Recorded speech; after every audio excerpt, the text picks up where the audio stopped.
After 56 games and a combined 80 games, the South Division Championship is finally here on Tom Sox TV. It's your Charlottesville Tom Sox and the Culpeper Cavaliers. Welcome everybody into the broadcasting booth. I'm Mike Bolger, joined alongside Matt Cabron. We will be your pilots for the entire night as the Tom Sox look to get onto the VBL championship after securing the South Division championship about a week ago now. But Matt, ever since, they've been on a massive losing streak, 3 games, a couple of those to the Cavaliers.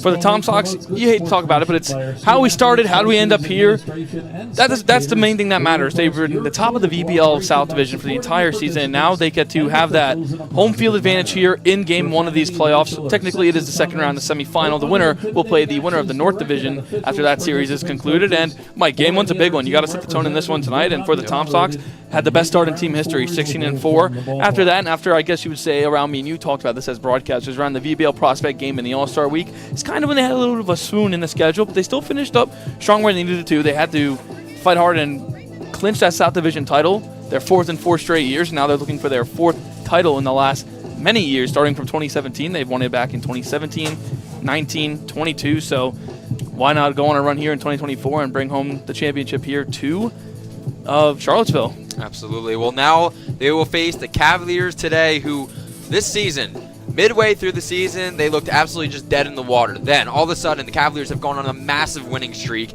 and a couple of those wins coming against the Strasburg Turks and the Charlottesville Tom Sox to notch their way into that 3rd spot. They are about paced with the Lumberjacks. They actually both finished 20-20 on this season, and then yesterday, Cavaliers able to notch out that Turks win to get themselves here. Matt, how have they done it? I mean, it's incredible. You talked about it, just how hot they've been. They actually went on, Mike, for the regular season, and then I'll also include the postseason with the one game yesterday. Culpeper went 9-13 to end their season for the 2nd straight wild card berth for the organization. Now for them, you had that playoff game. They really went 10-14 to really end the season on their hot streak, and they did have to unfortunately forfeit a game to end their season at the end there, but at the end of the day, they've been very hot, and it's really, I guess you would say, the last team the Tom Sox want to see coming up. Everyone thought it was going to be the 1 versus 2 seed. It was going to be the Tom Sox and the Turks. Nobody thought about Culpeper. You said it. They start off very quiet, very slow, and they kind of just eased their way up very slowly and quietly, almost like a ninja. Yeah, so kind of. they no one was talking about him, and here they are. They're now in the playoffs. They're the hottest team in the VBL. Now they're looking to try to spoil game 1 for the Tom Sox. Well, in the North, it is the 1 and 2 seeds in the Cannons and the Express, but down here in the South Division, it is your Charlottesville Tom Sox and the Culpeper Cavaliers. Cavaliers were dancing during batting practices. They're by far the hottest team, and the vibes are absolutely high in their dugout. The Tom Sox will have to come out here and make a lot of noise, Matt. So far this season, when they have not led in the 4th inning, so through 4 innings, they're 2-8 on the season. So a big start at home would be huge, where at home so far this season, they are 16-4. So we're going to have all the action coming up next. The players are all warmed up in the dugouts, getting ready to go. Opening pitch will come at you shortly right after the national anthem right here on Tom Sox TV.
Welcome back to Tom Sox TV. It's the South Division Championship here in Charlottesville High School. Mac Brom, Mike Bolger will be joining along with you guys for the entire way through what's going to be an absolute epic matchup. The Tom Sox are top of the VBO record-wise against a Cavaliers squad that is absolutely hot coming into this one. So, as we get ready for opening pitch, let's look at today's starting lineups. On the bump for the Charlottesville Tom Sox is number 42, James Hayes. Behind home plate, Robbie Levy. Over in first, Caden Ferraro. In second, Ryan Wynn. And shortstop, Ethan Gibson. Over there on third base, Cooper Blauser. Then head into the outfield from your left to right will be Colby Wallace, Dean Mijos, and Nick Parham. So that's your defense set up for today for the Charlottesville Tom Sox. Matt, what a couple notes on the field? Yeah, usually throughout this late in the season, we saw Randy Tomlin switch things up where we had Wynn and Gibson taking time of swapping positions during these playoffs. I think today that will end here tonight. He knows who his shortstop and his second baseman are with those guys there. And obviously the newcomers, Blauser and Ferraro, getting the hot corner starts. Those guys have been made instant impact since coming over, joining the team late, and they get those well-earned, deserved starts in the outfield. And, of course, with the fielding percentage at .943 with only 76 errors, does lead the division, or I guess the VBL itself, Mike. And these Cavaliers aren't too far off from that number. We'll get to that when they're back out in the field. But should be a good one in that outfield is obviously you got Wallace and Parham, two guys who can not only just play the infield, but also help out Randy Tomlin's staff and play the outfield in these big games. So they need their bats in the lineup, and then Dean Mijos, a speedy center fielder out there controlling the outfield. Should be a fun one. And obviously, Robbie Levy, unfortunately, the team lost Cale Strickland not too long ago. It's a tough loss for the team, but now it's Robbie Levy getting more starts behind the plate. And obviously, the tandem between him and Jack McMullen will be one to watch here in the playoffs. On the bump again is number 42, James Hayes. So far this season, he'll make his 7th start with the Tom Sox, has tied most with Trevor Booten. And so far, he will face a guaranteed Blake Impado, who leads things off for the Cavaliers, followed by Cass Jordan and then John Howard. So those will be the starting three, the top three for the Cavaliers. We'll get to the rest of the lineup in a little bit, but with the South Division Championship on the line, Charlottesville High School reps out for Military Appreciation Night, and James Hayes, the righty, delivers. First pitch, first swing, popped up into the infield. Ethan Gibson calling it. Now center fielder incoming is Dean Mijos, leaves everybody off, makes the grab. And just like that, one pitch, one out here in the top of the first. And that's a big thing you want to see out of your defense if you're James Hayes. Getting these guys to induce anyway on the ground, in the air. And look at Dean Mijos taking charge, the center fielder. Of course, he saw both his middle infielders backpedaling, and he had that full call in himself running in on it. Great catch, one out for the Tom Sox. Upcoming now, number 2, Cass Jordan, batting a .204 on the season so far from Virginia Military Institute. Another righty for Hayes. He delivers another first pitch and first swing. This one goes foul, however. Look out, fans. And can go into the woods unharmed, so go 0-1 count. And for Jordan coming in this, Kazuya Jordan, you said hitting .204 in the regular season, Mike. Right now he's been one of the hottest hitters up to that one-game playoff, hitting .600 in this roster. Had 3 hits last night. Hayes the 0-1, swing and a miss there from Jordan. He'll go up 0-2 now. Now James Hayes getting that advantage with the 0-2. He'll try to get him on that outside breaking ball, as we've seen so many times this season. As you said to Jordan, 3 of 5 last night. 1 run, 1 RBI. 0-2 count here. Hits this one pretty well over to first base. Under it is Ferraro. He'll just take 2 steps, glove it, and we've got 2 away already here in the first. Carbon Copy just kept it in the infield. Just an easy pop-up, swinging on that lower outside pitch. And 2 big outs there for James Hayes, and nothing better. Only 4 pitches in this one, Mike. Now upcoming number 17, John Howard, as Jordan talks to Howard real quick before he steps into the batter's box. Matt, one of the most powerful bats in the VBL. 100%, and, I mean, he's been raking all year. Howard hitting .273, and first pitch, first swing, and it's a miss. Just one of these guys here in the playoffs. Went 2 for 4 last night, hitting .500, and just ready to bring terror here, I guess, as the road team in this playoff game. Second pitch from Hayes. This one, another swing and a miss.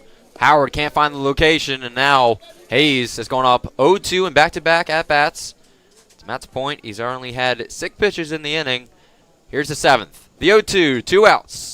Hayes, swing and a miss. He got him again. Levy applies the tag, and James Hayes sends the Cavaliers down 1-2-3 to start this one off. No hits, no runs, no errors, no one left on base. We're headed to the bottom of the 4th right here on Tom Sox TV.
After a quick top of the first inning, we head to the bottom of the first frame here on Tom Sox TV. Let's set the starting lineup here for your Charlottesville Tom Sox. Starting off, number 31, Ethan Gibson, followed by Ryan Wynn, Robbie Levy. Now headed to the middle three, Kobe Wallace, Caden Ferraro, Cooper Blauser. Head to the cleanup in the bottom three, Nick Parham, Dean Mijos, and Sam Mumma. Sam Mumma, the DH for tonight. The first time he will be the DH all season long. Now let's head out onto the field. Behind home plate is Peterson. Over on first base, John Howard.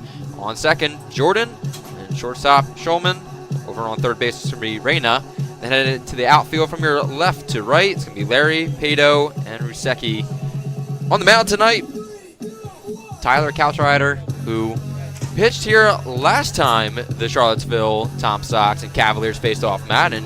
He had quite an interesting outing, to say the least. 100%, five innings pitched, gave up 9 runs, 4 of them were earned on 7 hits. He did have 7 strikeouts, walked 3 batters, and that was a long one, Mike. We had a 15-11 final in that game. First pitch is a swing and a miss from Ethan Gibson, and Couchrider really, he started off great, and then it just, as the innings progressed and it got longer and longer, the Tom Sox finally found some offense in that game. And as you said, 15-11. It's the highest scoring game of the season, especially at home, too. 0-1. That one outside just misses for the first ball of the day after James Hayes delivered a 7-pitch strike inning that went fly out, and then a strikeout. It's already off to a good start. The 1-1. Gibson swings and misses at that one. Little early. So it'll be 1-2. Couchrider up in the driver's seat now. The Virginia Tech native hitting .253 on the season. He's been all over the place in this lineup, in the field, anywhere you need him to go. Ethan Gibson's ready here to play, and he's going to try to make a postseason campaign here, starting things off here for the Tom Sox. Gibson. The 1-2. This one outside, kind of thought about it. Oh, he said run him up. Umpire with a late call. Gibson can't believe it. That is the home plate umpire, Jesus Morel, Mike, doing the strikes and balls duty behind the plate tonight. And that one was a delayed strike 3 call, but nonetheless, Ethan Gibson is punched out, and that's how Tyler Couchrider starts his night on the bump. Ryan Wynn will step up into the batter's box now. Couchrider with a strikeout already in his belt. Fires first pitch. It drops in for strike 1. Jesus Morel behind home plate. Tim Detweiler over there on first base. And then Jimmy Sapp over there on third. So those are your umpires for tonight as well. The 0-1. Wynn thought about it just outside for ball 1. Wynn coming into tonight. He's had a hit in 19 of his last 22 games. 10 of those were multi-hit games. One of the prominent hitters in this Tom Sox lineup, to say the least. Second pitch there, dribbled over to the second baseman, Jordan. He's going to fire over to first, and Howard gloves it, makes the second out of the inning, bringing up Robbie Levy. Good play there by Kaz Jordan on the back end there on the lip of that infield. Of course, it's one of the infields here in the Valley Baseball League where that lip at the grass could be a little bit dangerous, and he handled that very cleanly and throws it over to first for a clean second out, and just like that, it's all up to the 3-hitter now with 2 outs, Mike. Robbie Levy so far this season batting at .299, has 5 home runs. That's tied with the team high. The first lefty for Couchrider is a swing and a miss for a 0-1 count. And for the home run guy, he walked off a game here in Charlottesville. Wow, was it, 3 weeks ago now? It's been forever since that moment. Now lefty sets in for an 0-1 count. Couchrider fires. That one just misses. A little high. 290 in right field, 385 in center, and then 320 in left field for the lefty Levy. And for a Tom Sox squad that has 24 home runs on the season, that ranks 4th in the VBL. The 1-1, Levy takes that one inside for 2-1. Mike, there was a point in the season where Robbie Levy did miss about a week of playing time, taking a ball to the wrist behind the plate, and ever since that, in his 22 games he's played, he's only been held hitless in 8, so one of those big catalysts in this Tom Sox lineup in the 3-hole today. A couple of those games have come as of late. 2-1, Levy fouls that one back into the fencing. And as of late, Levy's only had 1 hit in his past 5 games, so came back from injury, was absolutely raking, and now while Levy may be a little down, the rest of this Tom Sox lineup is still going. One of those guys, as you can see it right on your screen, Colby Wallace, walking back to the on-deck circle. We'll get to him. VBL's best hitter average-wise. The batting title champion. 2-2, 2 outs. Levy. Strike 3 called. Rung him up. Tyler Couchrider gets 2 underneath his belt, retires this side with no hits, no runs, no errors, no one left on base. We got a 0-0 ball game headed to the top of the second right here on Tom Sox TV.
First inning of action, 6 batters, and they're all down, swinging and popping out. Now we head to the top of the second, where Bryce Demery, Gabriel Larry, and Ryan Peterson will start things off here for the Cavaliers. James Hayes back out for a second inning of action. His first saw 2 flyouts and then a strikeout. First pitch in there for strike 1. Bryce Demery, one of these more elite hitters in this Cavalier lineup, actually had a late season surge. At some point around the July 15th mark, his average was down in the 286 mark now. Hayes, second pitch over to Gibson. Gibson bobbles it. It gets away from him. And the first runner on the day is on for the Cavaliers. And for Demery, that's a big piece of swing in there. Ended up getting on base for Tom Sox and Gibson. You have to limit the errors here in the playoffs. Unfortunately, you run out of outs here in the playoffs, and that actually means it. So it's very early in this one. Got to have short-term memory loss this late in the season, and hopefully Gibson can shake that one off and the Tom Sox can get right back to it. For Gibson, that's his 3rd error in the past week. Now Hayes will have to settle in, looking over his shoulder. First pitch outside of Gabriel Larry that will go down as an E6. So we're still hitless after 1. James looking over on first. Back to home plate. Levy frame. Second pitch. That one's fouled back. And just like that, it'll be a 1-1 count now. Larry, the Mississippi State University, the Bulldog, one of the more premier hitters coming late into the season for the Cavaliers. Ended up at the 299 mark. Was held hitless yesterday in that 1-game wild card against Harrisonburg. Hayes. The 1-1. Shows bunt. Bunted back to Hayes. He misses it. And now Blauser off the field. He fires over. And man, the fielding errors already are starting to bite the Tom Sox. And just like that, the Cavaliers have a runner on second and first. It's going to go in the book, Mike, as an infield single. Caught in no man's land between the pitcher and the third baseman, Blauser. Kind of miscommunication there. And since no one was able to come together to come to agreement and throw that ball, it will go in the book as a single for Larry, his first hit of the postseason. Starting an error and a hit in the infield.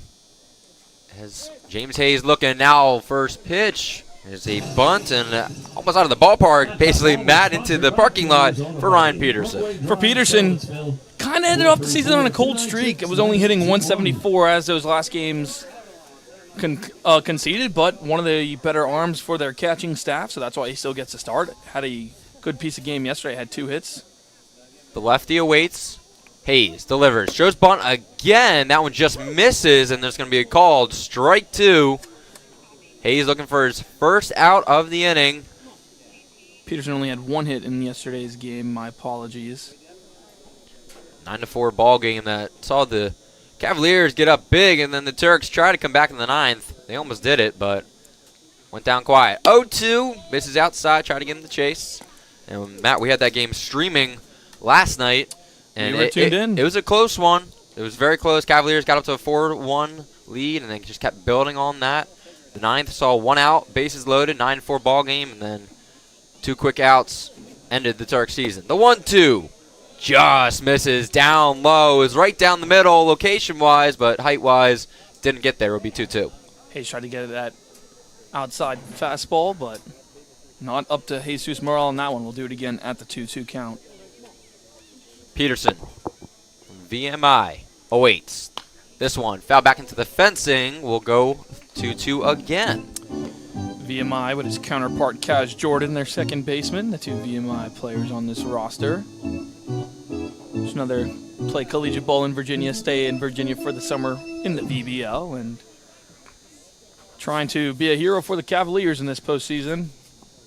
Demery on second, Larry on first. Peterson at the plate. The catcher awaits. Hayes, the 2-2. This one outside again. Try to get him to chase for a second time. Peterson, a catcher. We've seen a lot of catchers played very disciplined at the plate so far this season. Peterson has walked 9 times. He's got 12 hits. Very important pitch here by Hayes on the 3-2. First full count of the night. The 3-2. This one hit pretty well in the left field. Coming in on it is Wallace. He's going to have to track it down. Makes the grab. All runners stay put.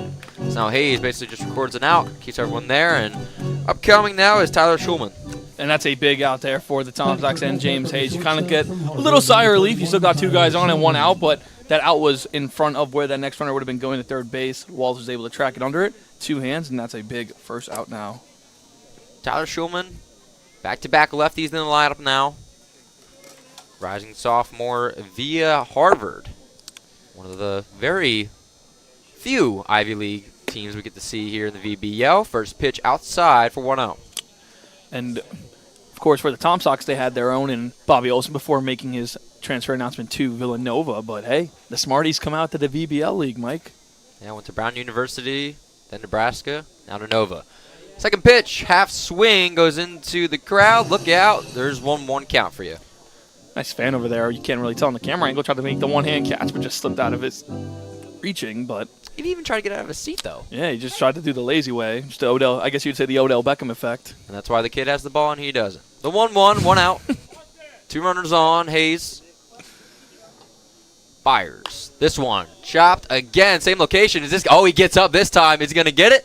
And drops in front of him, and he was too lazy to jump up again. He let that one bounce in front of him, let the kids go run at it. But now for James Hayes, very important here. Again, very important pitch. Got the 1-2 right where he wants him. Got to get this second out any way you can. Hayes looking to keep this one in the ballpark, possibly getting his second strike out of the night. Let's see it. The 1-2. Hayes delivers the lefty. Rings him up. Oh, my goodness, what a pitch from James Hayes. Notches his second strikeout of the early evening. He's got 2 down here in the top of the second. And one of the most bigger outs on the night now for James Hayes and the Tom Sox. Gets a much-needed strike 3 punch-out call. Jesus Morel again with the delayed call, but goes in Charlottesville's favor. And now with 2 outs, 2 on, Hayes has a chance to get out of this small jam here in the top of the second, Mike. So first backwards K for Hayes, and now it brings up Jackson Rosecki, who takes the first pitch in for ball 1. Rosecki, one of those guys who had himself a night at the plate yesterday. 3 hits in his 5 at-bats, hitting .500 in this postseason. From UNC, the rising sophomore waits. The 1-0.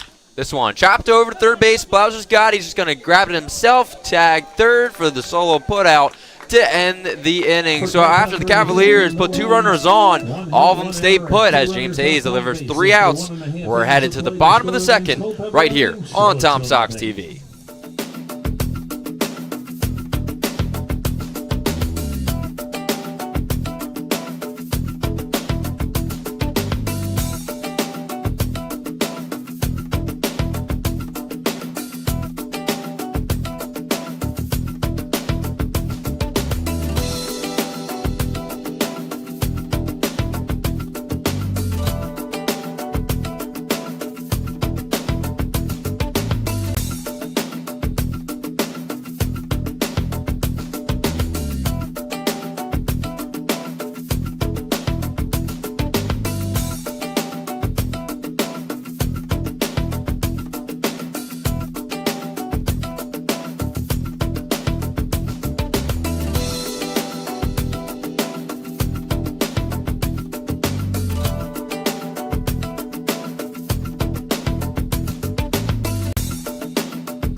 Colby Wallace, Caden Ferraro, Cooper Blauser will be due up here for the Tom Sox as we're tied in a 0-0 ball game headed to the bottom of the second. Welcome back, everybody. Tom Sox TV, Mike Bulger, Mac Abram here, along with you guys as James Hayes allowed 2 runners to get on via an error and hit. Got out of the inning with 3 straight outs, and now the VBL's hitting champion, Colby Wallace, the righty, takes the first pitch outside, ball 1. Ever since Colby Wallace joined this squad from ECU late after their postseason run in the NCAA tournament, has just been on a tear. Been that very well-earned, deserved 4-hitter for most of this lineup and hitting that .370 mark, taking home the batting title. Outrider throws this one. Pretty well hit in the right field. Under it is Rosecki. He's going to call it off and make the grab for out number 1. Bringing up now Caden Ferraro. And for Outrider, he's faced 4 batters. He's thrown a total of 14 pitches. Man, he's got already 4 outs on the day. And for Mike, for Outrider, that's how you got to do it. You got to retire the batters like Colby Wallace. Those early in counts, only threw 2 pitches to him until he got him to fly out to right field, and that's how you keep the best hitter in the VBL off the bases. Ferraro, lefty for the Tom Sox, faces the first pitch, fouls it back into the fencing for 0-1.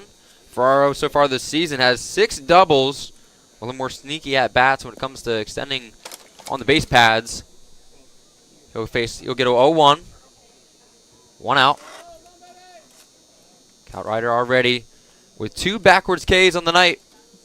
Looking for his 3rd strikeout here. The 0-1. Outrider throws this one pretty well hit again to center field. Pato says he's got it. He does. And just like that, Tom Sox 2 hits. 2 fly balls, and they're both out for Outrider. And just another player like Caden Ferraro coming over very late from Berlin. And for that, Mike, I mean, just a hard lefty you got to retire in this lineup. 1 of 3 lineups. 1 of 3 in the lineup today is what I should be saying. And get us in the fly out there, and right now a very quick piece of work right now by Outrider. Cooper Blouse is now up on a 6-game hit streak for the Tom Sox. He's batting at .280. The righty takes that one outside for ball 1. Bowser on 3rd base tonight. Has 17 RBIs on the season so far. It's top 7 on the Tom Sox lineup. And with no one on, though, he'll have to start something here. Second pitch, swing and a miss, so it'll be 1-1. Just like that, Outrider again has only thrown 18 pitches. Boy, he's absolutely dealing. Kind of similar to the start he had last time he's here in Charlottesville in the 15-11 win, where he kept the Tom Sox offense quiet, and then it kind of exploded there in the 4th and the 5th inning. 3rd pitch in for strike 2. So he's off to the same good start. Let's see if he can keep it going here. The 1-2, 2 outs. Blauser.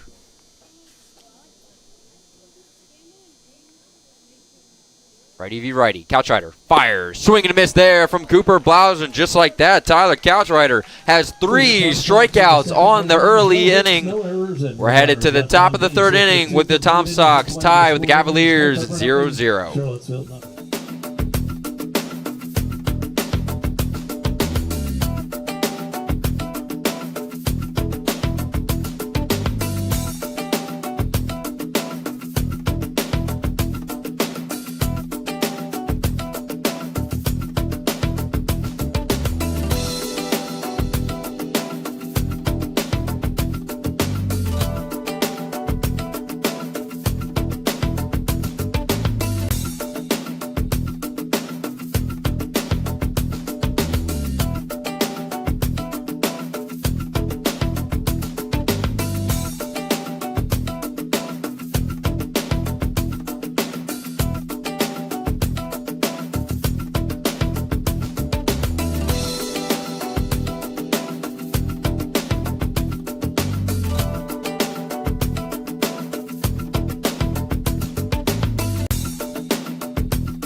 Welcome back, everybody, to Military Appreciation Night from Charlottesville High School. The Tom Sox Cavaliers tied 0-0, and in between innings here, we got a standing ovation to all of our servicemen and women at the ballpark. It was quite the moment, to say the least, Matt. One of the best moments in baseball, man, and in all of sports. Anytime you can give a good shout-out to all the men and women who give up their right to protect us, it's just one of the best scenes you can ever see in sports.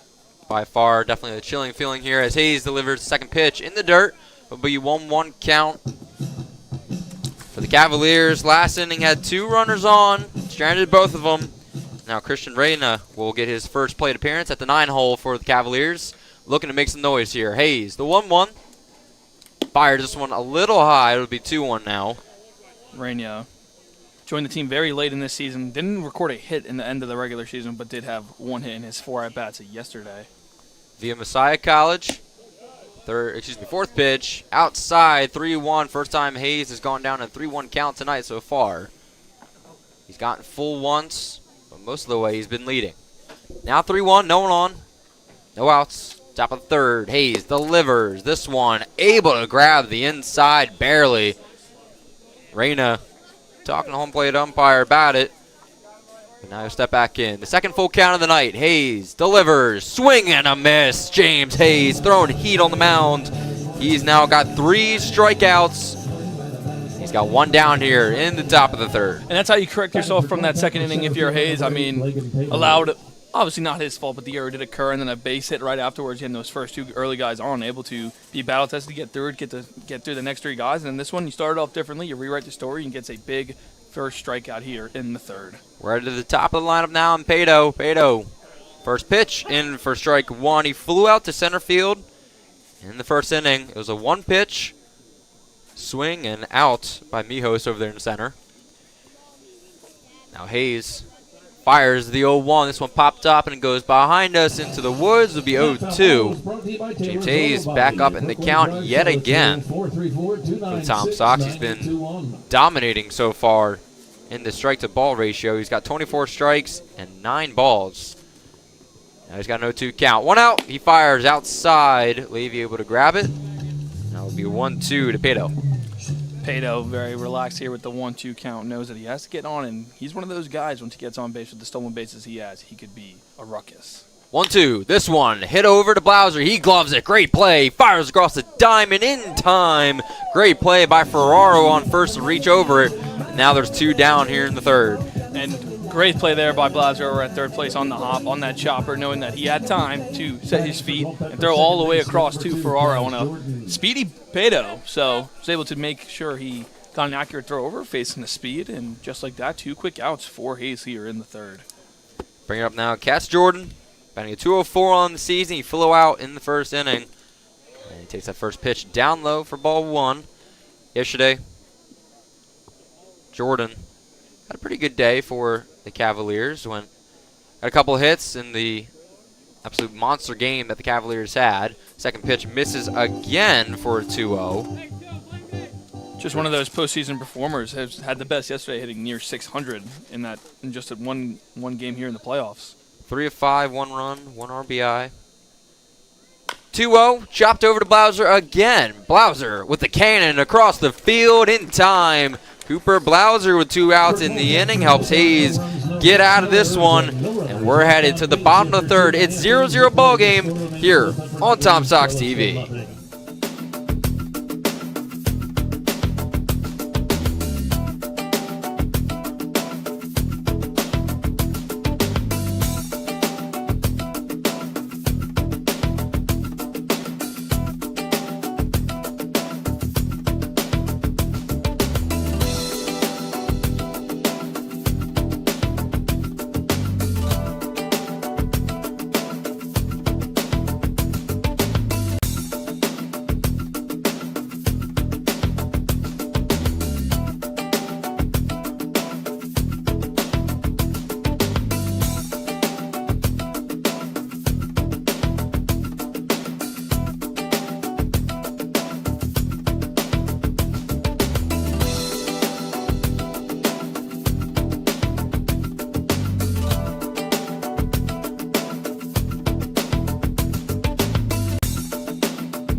as Ryan Peterson throws down. We have the third inning of action coming to you live from Tom Sox TV. Nick Parham, Dean Mijos, Sam Mumma will be the ones due up for the Tom Sox here in the bottom of the third. Just joining us, we are scoreless through 2.5. It's been an absolute pitching duel, to say the least, Matt. I mean, hey, and the difference is right now, Mike, is for Tyler Caltrider, he's faced 6 up, 6 down compared to James Hayes, who allowed that error and the single right afterwards in the second. So for Caltrider, he's been able to figure out the Tom Sox hitters a little bit earlier right now than Hayes has for the Tom Sox himself, but is able to work around a good third inning to make it up from that second one. Hayes tonight, 38 pitches for Caltrider. He's at 21. His 22nd is launched into right field. Going all the way back is Rosecki. He's going to make the catch at the warning track. And Nick Parham is retired, bringing up Dean Mijos now. Parham has given some of those balls before a ride in that right center field gap this summer, but that one did not get all of that. And easy play for Rosecki on that warning track. Squeezes it away for a big first out. 7 up, 7 down now for Caltrider. Dean Mijos now up to the plate. So far this season against Culpeper, he's 2 of 8, 2 runs, 2 RBIs, 1 walk. The 0-0 is in for strike 1. Mijos in center field today via Coastal Carolina. He's batting at .243 on the season. The righty against Caltrider for the first time tonight awaits the 0-1. Caltrider fires this one outside. It'll be 1-1 now. On deck, Sam Mumma. Then we're headed to the top of the lineup with Ethan Gibson in the hole. So dangerous part of this lineup coming up for the Tom Sox, who have remained hitless so far through 2 innings. Caltrider fires. Mijos rips one to shortstop. He's going to ground it. Schulman fires the first in time for 2 away here in the bottom of the third. Mumma comes up to the plate. And Matt, the Cavaliers have been able to shut down the Tom Sox potent offense in the past 2 games.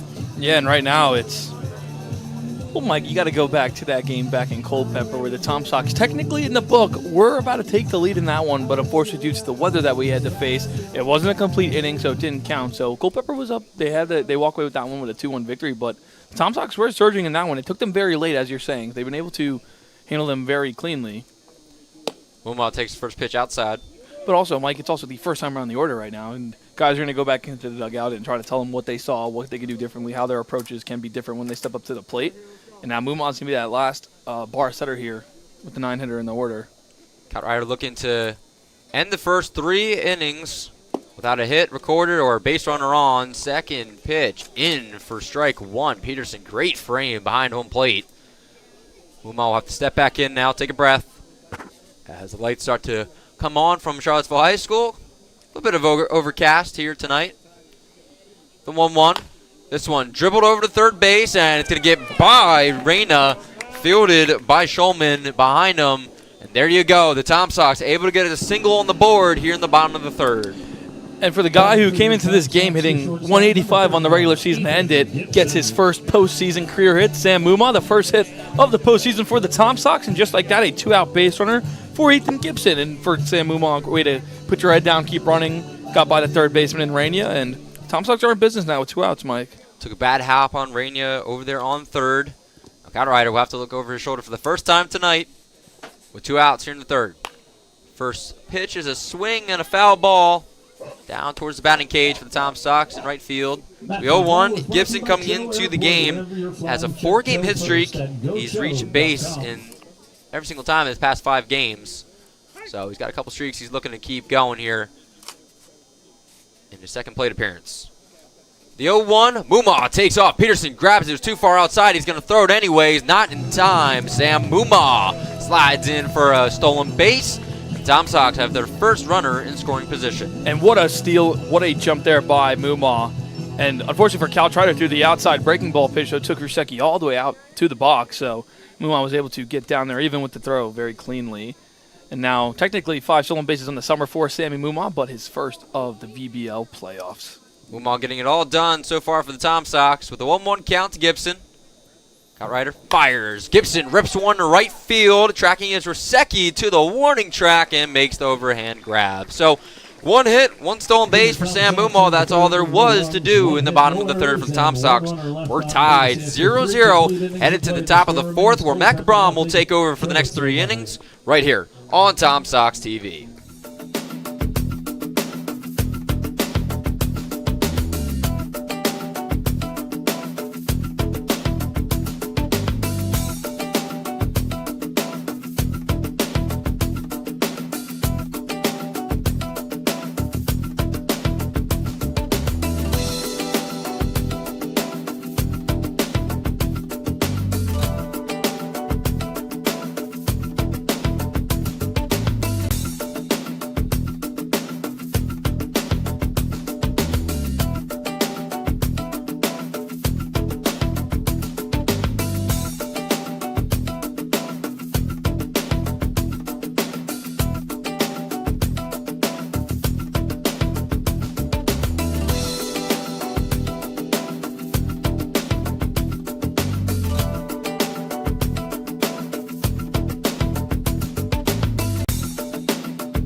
0-0 ball game through the first 3 innings. James Hayes back out on the mound. I'll toss things over to Mac Brom here on Tom Sox TV. Hayes back out for his 4th inning of work here.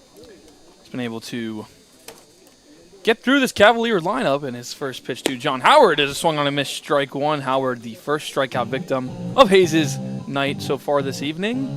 Hayes currently has 3 strikeouts so far against his Culpeper lineup. And with that, the 0-1 just over the plate, but that will be just missed outside by Jesus Morel, 1-1. For Hayes, he's had a lot of success with the Cavaliers. 4 innings pitched against them this season, 3 runs, 5 hits, 2 walks, 6 strikeouts. The 1-1 pitch is going to be fouled off away to the right side, and for John Howard, 2 hits in last night's game, and an RBI, a walk. Did strike out once, but had a big run in that, as Mike and I mentioned a few times, a 9-4 big victory over the Harrisonburg Turks in the 1-game wild card playoff. It's definitely the upset of the century right now. The 1-2, and Howard's in alignment over the head of Ryan Wynn, and that's going to bloop in for a base hit. And just like that, Howard's 3-hitter gets on the 4th pitch of the at-bat, and Hayes has got to do some work here now. That was a good rip over there in the right field. Exactly the sweet spot that we see Scott Strickland, the assistant coach for the Tom Sox, talk a lot about throughout the season. John Howard, normally a power hitter, just able to get on base. That's all the Cavaliers need to do. Get on base, no outs, and start to work the base paths a little more. Here's Bryce Demery's second at-bat, reached first safely on an error by Ethan Gibson back in the second. Was able to be retired along with Gabe Larry, who's on deck, who has the only other hit in this lineup for the Cavaliers. The first pitch breaks in there over the plate, called a strike by Morel, 0-1. Yeah, and for Bryce Demery, he had 2 hits last night and 5 plate appearances and 1 RBI. And even on the season, he had 22 hits and 70 at-bats, batting .314. So he's an overall great, consistent hitter for this lineup. Hayes is 0-1. Swung on and missed, strike 2. Got him swinging all the way on the outside. Moves it to 0-2, and just a beautiful pitch out was there, Mike. Oh, absolutely. I mean, this Tom Sox bullpen does really good stuff against the Cavaliers. So far this season, they've held them to a 196 average when they face them. And now the 0-2. Got him swinging strike 3. A big strikeout for Hayes, his 4th of the night. And that'll be the first out of the inning for the Cavaliers. Good punch out there. He got 1 down now, and it's not the same situation that you had in the second, right? That one was tough. You had guy on second and first. You're looking all around the diamond, basically, and now you can focus on home plate with 1 out, hope that your infield can pull off some magic and pull 2 here. Here's Gabe Larry. Had 8 hits in his last 6 games to end the season, and he's going to ground 1 here up the middle. It's going to be gloved by Gibson. Can't flip it over to first. He goes to first for the out. So big play there by Ethan Gibson, going across the diamond, throwing across his body to Ferraro, and that's a big second out there, but John Howard moving over to second with 2 outs. Yeah, he moves over to second, but I think if you're Hayes, you take that. There's 2 outs now in the entire inning, and all you got to do is punch out 1 in any way. Gibson, what a play. I mean, just sprinting over, making that leaping grab, thought about second there for a minute, realized, hey, I can't make that flip without that being a close call, and then win trying to get over to first. So took the easy out. And that's exactly what this field needs to do. Yeah, you rank worse in the VBL in your field percentage. Scratch that. Just get what you need to get done here. Now the first pitch is in the dirt to Ryan Peterson, the VMI student. The 1-0 count. Had a big hit yesterday in that 9-4 victory, and trying to erase that lower end batting average he had for the regular season. Now with the 1-0. Outside goes to 2-0. You know, I talked to Randy Tom before the game. I saw him walk, and we just kind of caught up and chatted. He's like, you know, we are what we are. We just need to be what we need to be. And right now, none of these season stats matter. You're in the playoffs. This is it. You're done after this. You just got to become the best possible team you can. I believe that this is a great lineup for the Tom Sox. Hayes is 2-0, goes outside 3, and as Mike says, I mean, playoffs is a whole different game and ball game and breed, I guess. I think my dad always said that to me for playoffs growing up in any sport, where those regular season stats don't matter. You can be the last in, and Mike, just to be in real life, your Phillies a few years ago was that last team in, basically the worst team record-wise in the playoffs, and they went all the way to the World Series. They didn't get it done, but just shows you that the postseason can wake up any beast. That one on the 3-0s to get me over pitch called for a strike on the outside corner. Goes to 3-1. For the Cavaliers, they're 21-20. They're the worst right now in both the North and South playoff-wise, and they ended the season on a great high. That you want to carry over. For the Tom Sox, though, you know, you kind of lost 3 there. You want to forget about it after winning the South Division Championship. The hitters count pitch to 3-1. Outside 4-4, so Peterson on via walk. And first and second with 2 outs again. Coming up is Tyler Schulman. You know, for Hayes, that's not the worst thing in the world. You've got now forced outs on third, second, and first. So wherever you can get it done, you're going to get it done. And for Tyler Schulman, again, we talked about the whole Harvard thing, but he's one of the few lefties in this lineup, and at least in the top of it, the bottom of it, we've got a couple of them coming up. Him and Larry, the only two hitters for Culpeper held hitless last night. And the first pitch to the lefty on the outside corner, called a strike by Jesus Morel. Yeah, and he was definitely a guy that had 19 hits on the season and 19 RBIs, so he was able to hit him on in. So right now, if you're the Cavaliers, you're kind of smiling a little bit, saying, hey, we got the right guy in the right position. The next pitch to Schulman in the dirt, and moves it to a 1-1 count. And for Hayes, too, your arsenal kind of limits yourself now against a lefty. We were kind of talking about it before the game, how he has a lot of pitches open, but when it comes to lefties, he closes it. The 1-1 from Hayes outside goes to 2-1. The former Bulldog now signed with the Stetson Hatters, trying to make a case when he goes back to school about how good of his summer is. As Mike mentioned, the 3.28 ERA in his 8 appearances with the team. The next pitch, be a ground ball, handled cleanly by Farrar. He'll just take it himself and step on the bag to retire this side. So Hayes gets out of another jam there. 1 hit, no runs, no errors. 2 guys left on base for the Cavaliers. And just like that, we'll take a quick break here on Tom Sox TV. We'll be right back.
that, back out here for the fourth is Tyler Caltrider for his own fourth inning of work here in this 0-0 game. If you're just joining us late, Matt Cabral, Mike Bolger here on Tom Sox TV for this first game of the South Division Championship here in the VBL playoffs. Ryan Wynn stepping up for the second time tonight. Wynn grounded out, as he'll take a first pitch strike there. A little bit outside, but for Jesus Morel, that's good enough to give him the point. Now with the 0-1, Wynn grounded out to second base as first up for the second out back in the first for Cal Trider. Now with the 0-1 count, Wynn's going to line one up the middle, and that's going to get through for a base hit. Ryan Wynn gets his first hit of the playoffs, and just like that, no outs. The Tom Sox get their first base runner on, and for the first time for that today, Mike. Absolutely, and for him, he's now hit in 20 of his last 23 games. He's now 9 of 23 on the season against the Culpeper Cavaliers. So you could say he's a bit of a thorn in the Cavaliers' rear end. So it's a perfect start, though, to this lineup. I looked at Matt once when we joined back, and I said, Matt, this is it. This is where the Tom Sox need to get some stuff done. Right now, off to a good start. And now, honestly, for Wynn in his 11 straight games, including this one, that's a hit where he's only was held hitless in just 2 of those, dating back to July 5th. So it's a very big accolade there for Wynn, and just making history for the Tom Sox with the triples he hit this late in the season. Now being their first base runner here in the fourth, as Cal Trider will check over there on him. Has 1 stolen base on the summer, but that's going to be bringing back up Robbie Levy here. Has a big chance to get Wynn to go in scoring position and move him over. The 0-1 to Levy. And Cal Trider's delivery is set to come from the mound. The 0-1. Over the plate, called a strike, and that goes to 0-2. The strike zone has been pretty consistent. It's been pretty big so far throughout the day. So for a lot of these Tom Sox and Cavaliers, it's been a little bit of an adjustment, but I think some of them are starting to find it more and more. But for Levy, that one was definitely borderline tough one to call there. Now another pickoff attempt. Wynn called safe by the first place umpire. That was a great tag there by Howard. Just able to get his leg before Wynn almost got his hand in the first. So it's an odd throw, but good tag from Howard. With Wooden's speed and Cal Trotter trekking over on him, got to think if Brady Tomlin's going to get him to go, and here he is. But Levy will foul it over to the left side. Wynn had a great jump on that one.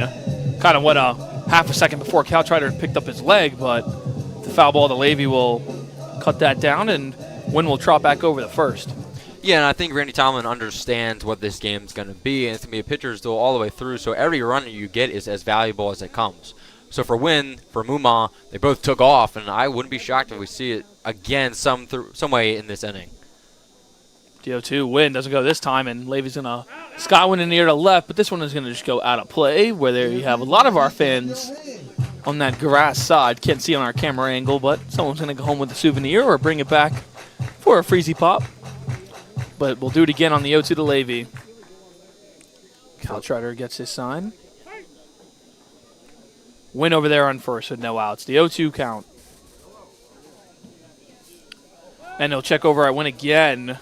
And Mike, thank God this isn't the majors, because in the pros, that'd be a disengagement and a balk, because that'd be his third time going over without getting him out. But here in the VBL, we are not updated besides the pitch clock.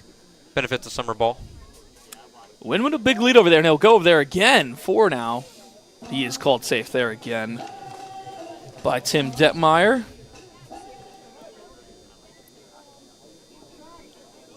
It's a big opportunity for Levy now. You can see that slider a few times in this at-bat. The 0-2, Wynn will go again, and Levy's going to ground it over to second. Wynn will take a turn look. They'll get Levy at first, but he'll move over.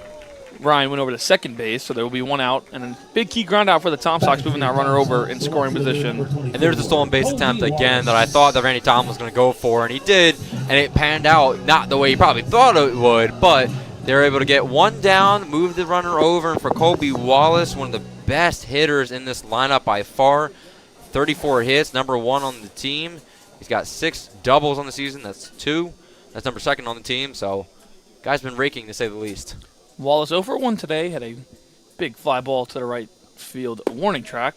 Take one in the dirt there. Goes 1-0. And against the Cavaliers this season, he's 7 of 23.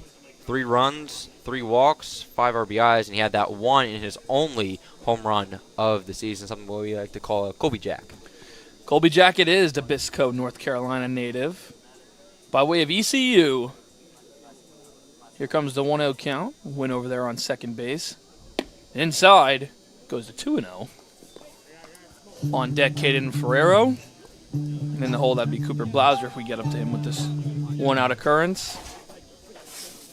But now to 2-0. Cal Trider has to go right back at Wallace here, with Wynn hanging around right behind him at second base. And he'll go throw over to him at second now, and that's 5 pickoff attempts on Ryan Wynn in this inning.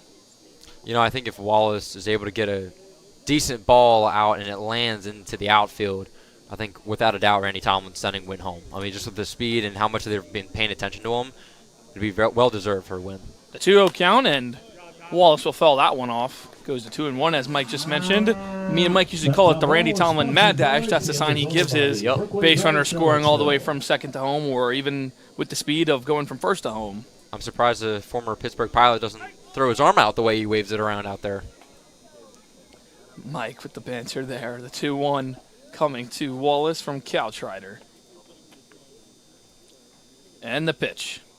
And Wallace is just going to pop one up. Foul again. Goes behind over our broadcast booth. I think for a lot of these guys, a great thing that Cal Trider has been able to do so far, not only today but throughout the season, we've seen him a couple times, is he's able to adjust his speed so well. So the timing of a lot of these have been here and there, and for Wallace, he's starting to find it more and more and gain more confidence, so that's why you see him swinging more. But the 2-2 count now, you got to be careful.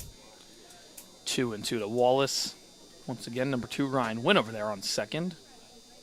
With only one out, Cal Trider looks over to him at 2, and now coming to the plate. And Wallace is going to sock one in the air to center field. Back is Pato. Caught. Wynn is going to tag, go to third. Pato with the cannon and throw, going all the way to third. Cut off by the shortstop, Schulman.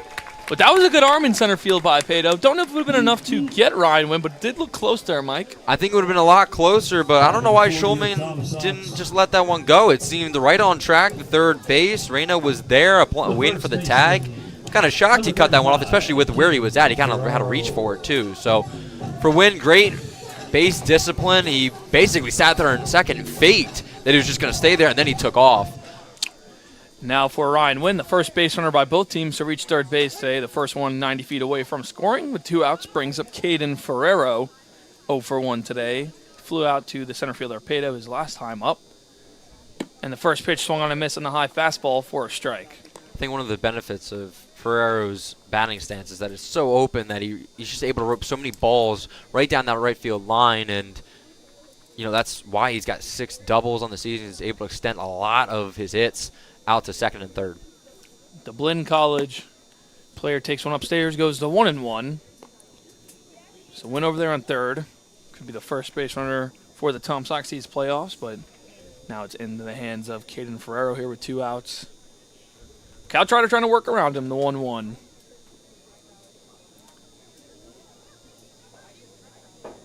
And the pitch from the tall righty. Called a strike, delayed one there by Jesus Morel. Goes to 1-2 now to Ferrero with 2 outs. Cal Trider trying to get out of this one with Wynn hanging over 90 feet away. Ferrero's ready. So is Cal Trider. The 1-2 with 2 outs. And the delivery. Upstairs. Gonna ask if he went, but did not go. Ferrero did bite on that one, but even from our vantage point, did not go all the way around on the torque. Goes to 2-2. That was Jimmy Sapp, who they asked for help over there at third base, but said that his bat did not cross the plate. So we do it at 2-2 and 2 outs. The next one to Ferrero. Down and away, goes to full, 3-2.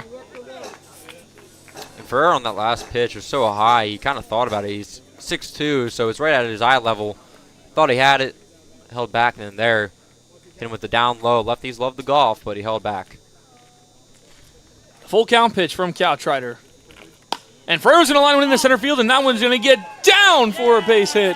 It's going to be ruled a single. Didn't get down. Jimmy Sapp rules it safe. And here comes Wynn in the score, and the Tom Sox take a 1-0 lead here in the VBL South Championship Game 1.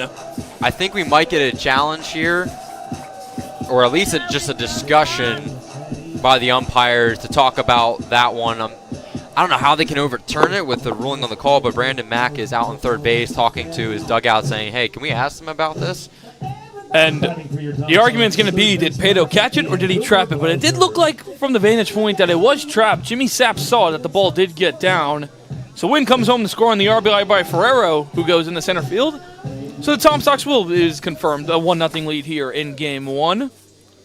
And a good 2-out piece of hitting there by Ferrero going the other way, up the middle. Brings up Cooper Blauser, 0-for-1 on the strikeout. We'll take a strike there from Morrell. And for the Tom Sox now, Mike, that's big momentum there with 2 outs. Huge momentum. I mean, again, we said in the beginning of the inning, Randy Tomlin knows how valuable each base runner is going to be. He extended Wynn as best as he could on the fly, on the ground out, and now he finally gets a run across the board. The 0-1 to Blauser, swung on a miss on the curveball, goes to 0-2. And the great thing about both of these teams is that you don't know whether each offense, like when they're going to explode, because basically the Tom Sox have one of the best offenses in the league. The Cavaliers have struggled as of late, but they just kind of just turn it on at any inning. It's like a light switch, basically. 0-2, runner goes. Now got him caught in a pickle, but no throw by Ryan Peterson. Very surprised as Caden Ferrero looked to be a dead duck over there at first, but no throw attempt and want to risk. I think he's just avoiding the error. You've got a 1-2 count. Your pitcher's ahead. He's got some momentum underneath of him, so I think you just keep it where it's at. Ferrero, it would have been close either way. The 1-2 now to Blauser. Ferrero over at first with 2 outs. And this 1-0 lead for the Tom Sox. Runner goes in the dirt, and Ferrero's going to be in there safely sliding. So a good stolen base attempt there by Ferrero, and now with 2 outs, takes away the play at second base. So the Culpeper Cavaliers will have to go to first on this one, but now another scoring opportunity here for the Tom Sox.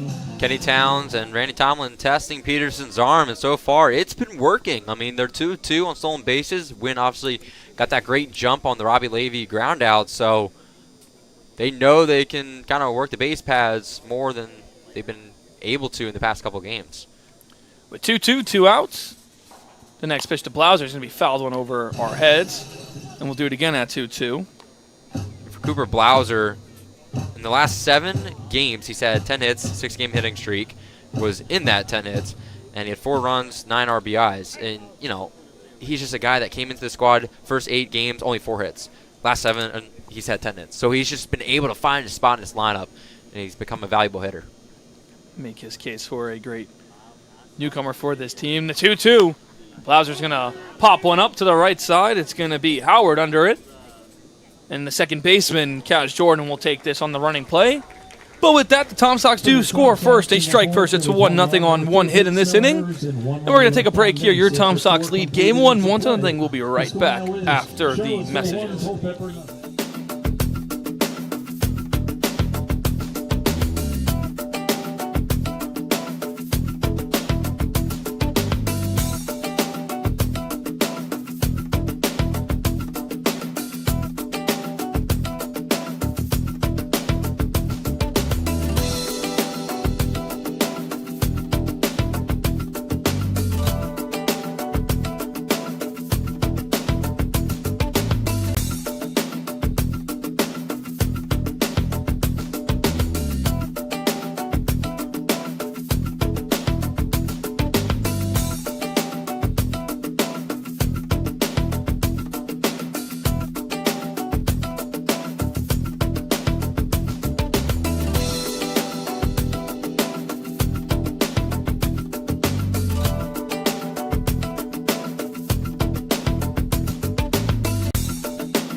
Back here in the top of the 5th, your Tom Sox lead at 1-0 in Game 1 of the VBL South Championship. James Hayes back out for the 5th, facing Rusecki in his second at-bat. Jackson Rusecki from UNC Chapel Hill. And for Hayes, if he punch out an out here, it will be his second longest outing of the season. And Rusecki's in the line with the left field, and that's going to get down for a base hit. And for the Culpeper Cavaliers to get their first base runner on with a hit, just as the Tom Sox did with Ryan Wynn. This is the third inning, second straight that the Cavaliers have led off an inning with a hit, whether it came via an error or a single. And in both those innings, all three of those innings, they've not been able to record a run. They've stranded all their runners. So for the Cavaliers, they need to find some way to do what the Tom Sox did in the bottom of the fourth inning and steal a couple bags, maybe get a fly out and extend the runner. They just need to do something here. And the next pitch is going to be in the air. Rainier going to be caught by the center fielder, Mijos, and the strike over back to first. Double play attempt is not in time. That was a close there one, though, Mike. Absolutely. Mijos showing off the arm in center field. I'm about to say, what about Mijos over there, man? He got a great jump on it, and there was a running catch. He knew he had a couple steps to work with. He pumped it once, fired over the first. It was a hop to Ferraro, but just a little too high, and I think Rusecki's got to be – I think he knows now. He's got to be a little more careful than he had there in that hit. Rusecki had a little bit of a running start on that one, but then had to pump the brakes and run all the way back to first before Mijos shared off his cannon. Now with one out, brings back up Pato in his third at-bat. 0 for 2 today with a fly out and a ground ball to Cooper Blauser at third, and he'll take ball one inside. Pato's definitely one of those guys that just finds a way to get on and score. He's got 22 runs on the season. Tonight hasn't found his own way on base. It'd be important to get one here. Hayes just looks so sharp. And a snap attempt by Robbie Levy, but holds it in his pocket. Goes to 2-0. And for Hayes, just looked really relaxed, even giving up this early hitter in this inning. And back to the second inning, Mike, letting those first two guys get on. Didn't let it get to him. Now the 2-0. Over the plate. Inside, called a strike. Had to wait a second for Morel to give us that one. And, Hayes, a big reason for that is that he's gotten up in a lot of the counts, right? And even the counts he's fallen behind, he allows his field to help him work with them. They've only gotten one error so far, and it was a tough ground ball to Ethan Gibson. Pickoff attempt there, not in time. But Rusecki so gets far, back safely. Sorry, Mike. But so far, 4 punch-outs on the night. He's just having a great night. He hasn't focused too much on the runners. We saw Caldrider focus on Win a lot. Hayes, inside pitch. Hayes, he's all about the batter at the plate. Goes to 3-1, and Rusecki making some noise over there at first. Does have 4 stolen bases on the summer. Now with the 3-1, Hayes has to deliver a strike here. Try to win back this at-bat. The 3-1 hitters count. That's going to be lined in the left field, and that's going to get down for a base hit. So with one out, the Cavaliers will have 2 guys on, second and first. I think there's a problem right there that we're starting to see from Hayes is that in both full counts he's had tonight, he's gotten one out, and then the other one was a single. Then when he had a 3-1 count, twice now, they've both resulted in singles. So I think when he gets down, he feels like he has to put it over the plate with some heat. And we're going to see Adam Dolphinmeyer come out and talk. We do have some action now going to the bullpen. So it's going to be interesting to see, Matt, to see if he doesn't want to change a couple things up here maybe, or just say, hey, tell Hayes, hey, let's get one down here and then let the reliever come in. Dolphinmeyer going out to check on Hayes just to try to make sure Charlottesville can contain this 1-0 lead. Because in a season where the Charlottesville Tom Sox bats have been flying all summer with their offense being as strong and sparkful as it is, Mike, in a 1-0 game here in the playoffs, it all matters of how many runs you concede less. And that's what they're going to try to do here on the defensive side. It's not even just of what you've done in the game, right? It's what the Cavaliers have done. It doesn't matter what deficit it's been for the Cavaliers. They've been ecstatic to watch, right? And just extremely fun to watch as well. They're always up, and right now even at the dugout, like look at these two guys at the dugout right now. They're just jamming out, having fun. So I think that's the thing about them is that no matter what the score is, these guys are always in the game. And head over to the bullpen real quick. Number 34, Ryan Grayshak, one of the ace relievers for the Tom Sox, is warming up. So Hayes could be limited here soon, but for now, it's all of his ball game. Hayes now facing Kaz Jordan. Got him to pop out in his first at-bat and then ground out to third, his second one. And no one's hitting a ground ball more than James Hayes right now on this mound. The first pitch to Kaz Jordan is fouled off for strike one. Yeah, well, especially now that is his 64th pitch of the evening. He's 4 1/3 of the way through, but that's his second longest outing. So we really don't see Hayes too often in this position. Normally he's a short starter, does really good, and then goes out. But now his durability is being tested. The 0-1 is swung on and missed, strike 2. And for Hayes, his longest outing was only 6 innings complete. That was back on July 11th in a 3-1 loss over the Turks. He got the no decision, had 2 strikeouts, allowed no runs on 3 hits. Now with the 0-2 hole here on Kaz, Jordan's got to get him here. 0-2 upstairs, 1-2. I think now you can still dance around if you're James Hayes. It looks like we have a ball coming in through the bullpen. That happens a couple times. No stoppage? No. You see that less over in Harrisonburg as they have the JMU field in their bullpen in the outfield. But for most other fields, you'll see these balls come across. The 1-0 is going to be grounded. That one goes foul here on the 1-2 pitch, so he stays alive. But Cash Jordan had a good look on that one, Mike. Absolutely. He's made contact so far this evening, fly out, ground out. And that one just misses the white line. He's on the opposite side of where he wants to be. But I was just kind of hugging the third base line more than he normally does, so he's ready for it. We've seen 2 base hits go into that hole between Blauser and Gibson. Kind of opens it up more now in a scoring opportunity. The 1-2 pitch. Breaks in over the plate, but 2 inside for Jesus Morales liking. That one was extremely close. Great pitch by Hayes, but I think any hit that gets into the outfield, Tom Sox outfielders, you got to be ready. They're going to send somebody home, even if Forsecki might be a step behind. And the next pitch is going to be lined in the air to left field, chasing over his Wallace, and it's going to get down. Here comes Forsecki. He's going to get the wave. The runner will be held up at third, and it's going to be a big RBI double for Kaz Jordan. Ties this game up at 1.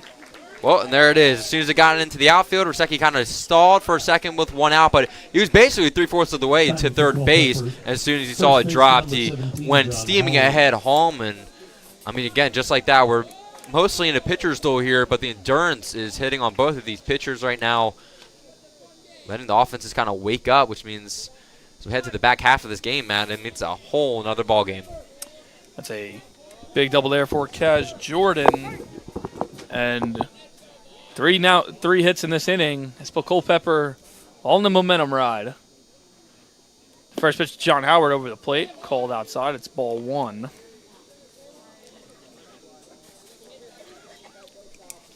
Forsecki came flying home once that got through. But now on the 1-0, trying to get an out to Howard. That's going to be grounded, and it's going to be cut off by Gibson. Throw over to third. They're going to get the tag out at third. They're going to call him safe. They're going to say Kaz Jordan got around the tag on Blauser, and another run comes across. It's 2-1 Culpeper in game 1. Oh, my goodness. What a sequence. First of all, great stop by Ethan Gibson on shortstop. Throws it over, heads up, and Rain Tomlin looks like he's going to come out and ask the umpire to talk about that one. Throws it to third base. Oh, no, he's going to make the signal now. Throws it to third base. Tries to get the tag. Then what a dance around by Kaz Jordan, showing off his agility there. I also kind of thought they would call him out for running out of the base pads, but he stayed close enough to third that they kept him in. And oh my goodness, man, what a sequence there. A big sequence there is, as it's going to be Ryan Grayjack coming in. So we're going to take a quick break here on Tom Sox TV. We'll be right back with the call to the bullpen.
back here on Tom Sox TV. The Tom Sox get a call to the bullpen mic. It's going to be Ryan Grayshak. And what has Ryan delivered for this team throughout this past summer, Mike?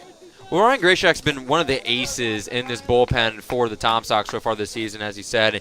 Standing at 6'6", 200, the tallest righty in the entire bullpen and on the team, really. And so far this season, he's inherited 13 runs. He's allowed 7 to score. So if you want anybody on this team, I think outside of Daniel Powell would be the only other guy I could see that has a better inherited run ratio is Ryan Grayshak. So with the guys in corner, it's going to be a tough situation, but he's done it before. His first pitch is way inside to Bryce Demery.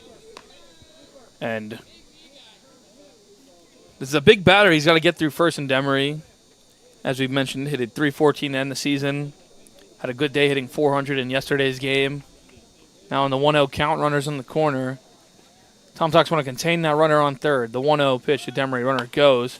Fouled off. So Howard has to trek back to first.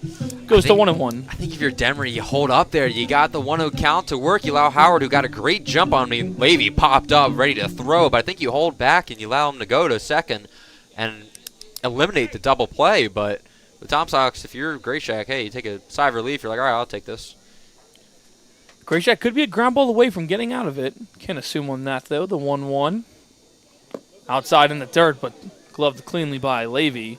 Prevent anything worse, I'd say, to happen. Well, for Grayshak, he's got 1 save on the season, 15 and 2/3 inning pitched, and he's got 20 strikeouts. So he's averaged more than a strikeout an inning. So for him, it's not really about the field. It's more about what's at the plate.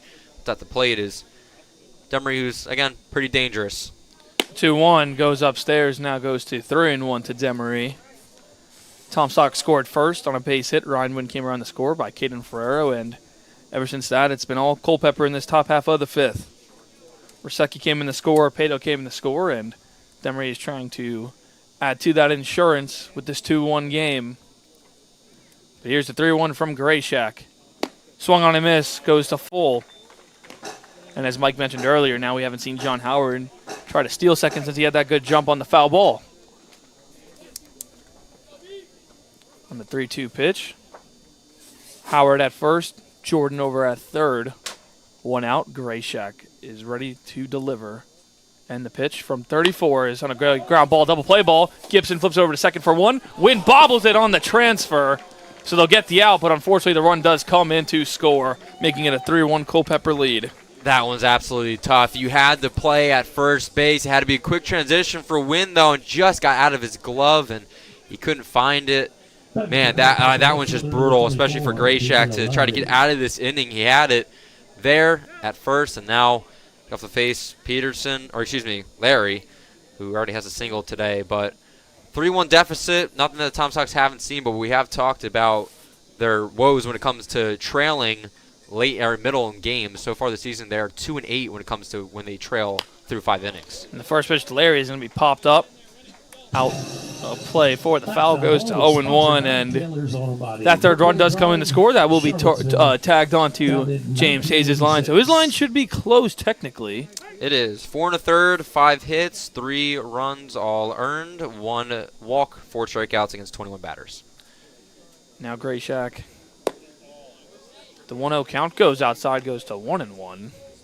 For Hayes, it's just a brutal day when you think about it. You faced so much adversity early on. You went so long, and then coming to this 5th inning, you got another sticky situation. Thought you could get out of it, and then it just kept piling on. So he did a good outing, but again, tough one here in the 5th. Next one is inside. Goes to 2-1. But here also, Matt, is the light switch I'm talking about with the Cavaliers. I mean, they were held scoreless. Looked like nothing was going to work for them, especially when they got runners on base. All of a sudden, like that. I mean, they're back in this game and leading. Started off with a single by Rusecki. Turns into 3 runs and a 3-1 lead here in Game 1 of the VBL South Championship. The 2-1 from Grayshak with 2 outs. Outside for ball 3.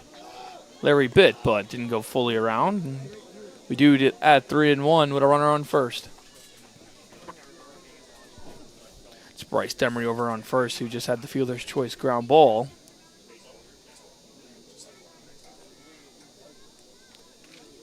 The 3-1.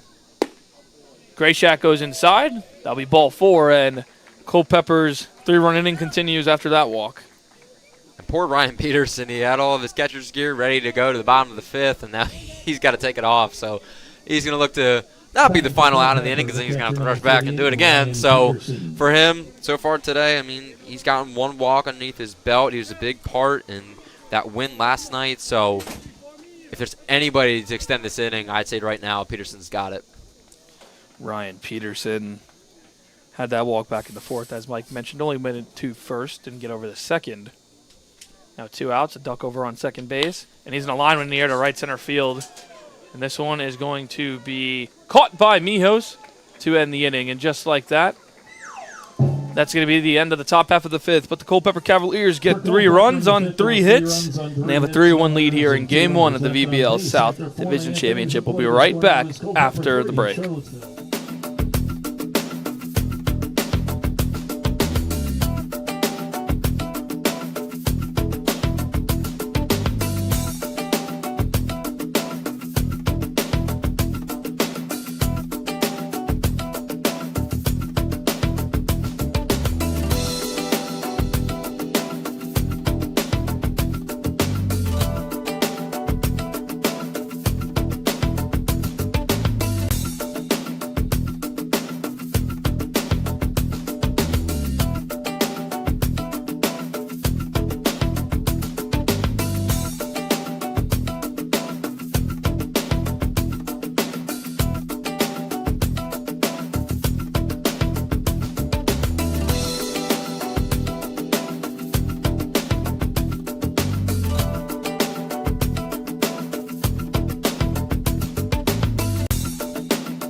Bottom of the 5th, and Tyler Caltrider back out for his 5th inning of work, trying to not create what James Hayes just had on his end for the Tom Sox. And now, Mike, very different from when you were pitching down 1-0, goes to a 3-1 lead for Caltrider to try to stay out there and preserve some arms for that Cavalier bullpen. Well, it's exactly what we saw when we were here last time. Almost a week ago now. That seemed like just yesterday. But when the 15-11 win happened here for the Cavaliers, I mean, Caltrider really went a long distance, had a great lead throughout so he can mess around. Now he can do it again here. I mean, you head to the bottom of the lineup that with Parham, Mijos, and Muma, a couple of these guys have struggled as of late. So it's definitely looking to sway in your advantage more. But how do you respond to that 4th inning after that top of the lineup got going? We'll see how the Tom Sox can respond. And Nick Parham's going to line one on the left field side. That's going to be down to the line. That is going to be just a single there for Parham.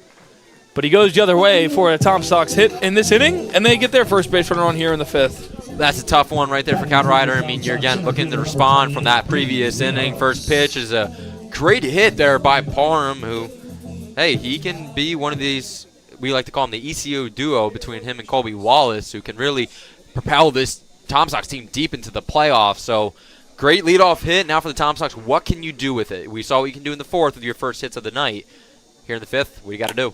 Mijos swings first pitch as well, but that one goes fouled off the mask of Peterson and goes out of play. Goes 0-1. Robbie Levy has a similar catcher's mask, and every time it just fouls off, every single one of them are just like, yeah, this is good. So I don't know, I like the design, too, of the helmet. I just wish there was more like color to it, I guess. Goes more of the 0-1 count. And Mijos is going to skywin in the air to right center and is going to be fielded by the center fielder in Pado for a long first out in the inning. My goodness, he turned on the wheels there, Matt. I mean, huge long strides, just able to grab it. I kind of thought Rusecki right was going to call him off because basically where it was, I know you guys can't really see it, but the Seville 92.7 sign about right field more than center. That's where he caught it, so interesting. Up now, Sammy Muma had a single and a stolen base in his last at-bat. And Mike, for Sam being one of the youngest on this team, getting to, as we'll see, this first pitch to him is inside for ball 1. Sam Muma, throughout these past few off days before leading up to the playoffs, did have some time to spend time with him, and we both discovered that he has a really good playlist that he shared with us on Apple Music. Elite playlist. I don't even know if Throwbacks, anything can top it. bangers, Like, and for Sam being one of the youngest on the team, he is cultured. we were jamming to it on the way here. Mumon's going to sky one foul there. Goes to 1-1. I mean, especially for a lot of our generation, like that was like the early 2000s and 2010s, where it's like the summer songs, right? Get you jamming on the card right here. So. Oh yeah, the EDM. Yep. Now Mumon with the 1-1 count. Might be my next gym playlist, to be honest. I don't have one. It's Parham over there on first. Upstairs, the Mumon goes to 2-1. So if you see me in the gym bobbing my head, I'm like, yeah, thank you, Sam Mumon. That's the Sammy soundtrack, we'll call it. Sammy soundtrack. That's great. The 2-1 to Mumon from Cal Trider, still out there working in his 5th inning of work.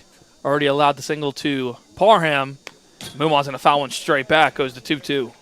I'm picturing him now with like a DJ board and a headset and everything like that.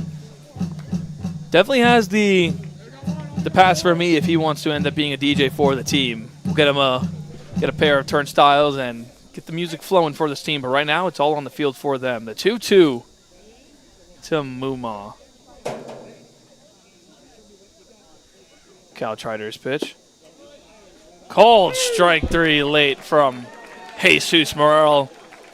Mumon doesn't agree. We'll say something as he walks away, but that's a big strikeout and a big second out there for Culpeper. The third backwards K for Colt Rider, and yeah, that pitch was, man, I thought that thing was down away in the dirt. Peterson, great frame from him. I mean, I don't think this is called a strike without him behind a home plate. Retires the second out, and again, that runner just stays put on first. So huge inning right now for the Cavaliers if they can put away a tough out here. Tough out in Ethan Gibson, and he's in a line one in the air to right field, and it stays up and hangs up too much to be a line out to Risecki and right, but that's going to be it for the bottom of the 5th. The Tom Sox do get a hit, but no runs come around to score. Still 3-1, Culpeper's lead. We'll be right back here for more Tom Sox TV.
Top of the 6th here in this Game 1 of the VBL South Division playoffs. The South Division Championship is what this round is called, but right now it's the visitors Culpeper, the 3-1 lead, Mike, and Ryan Grayshak back out there for his second inning of work, and finally a clean slate for him to pitch off of.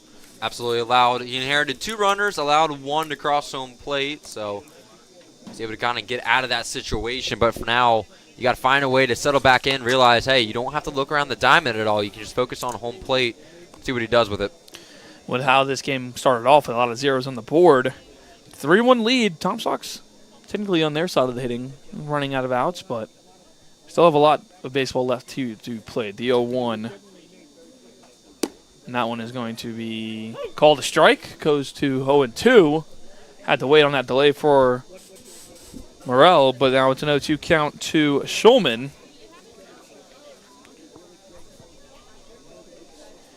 The 0-2 from Grayshak. The tall righty delivers.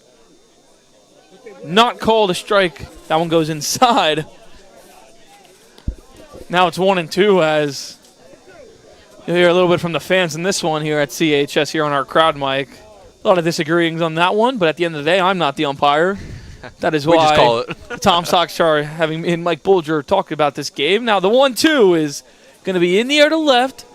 Hit on a rope, and that's going to be falling. That's going to be fair on the line. And it's going to be a leadoff single now for Schulman.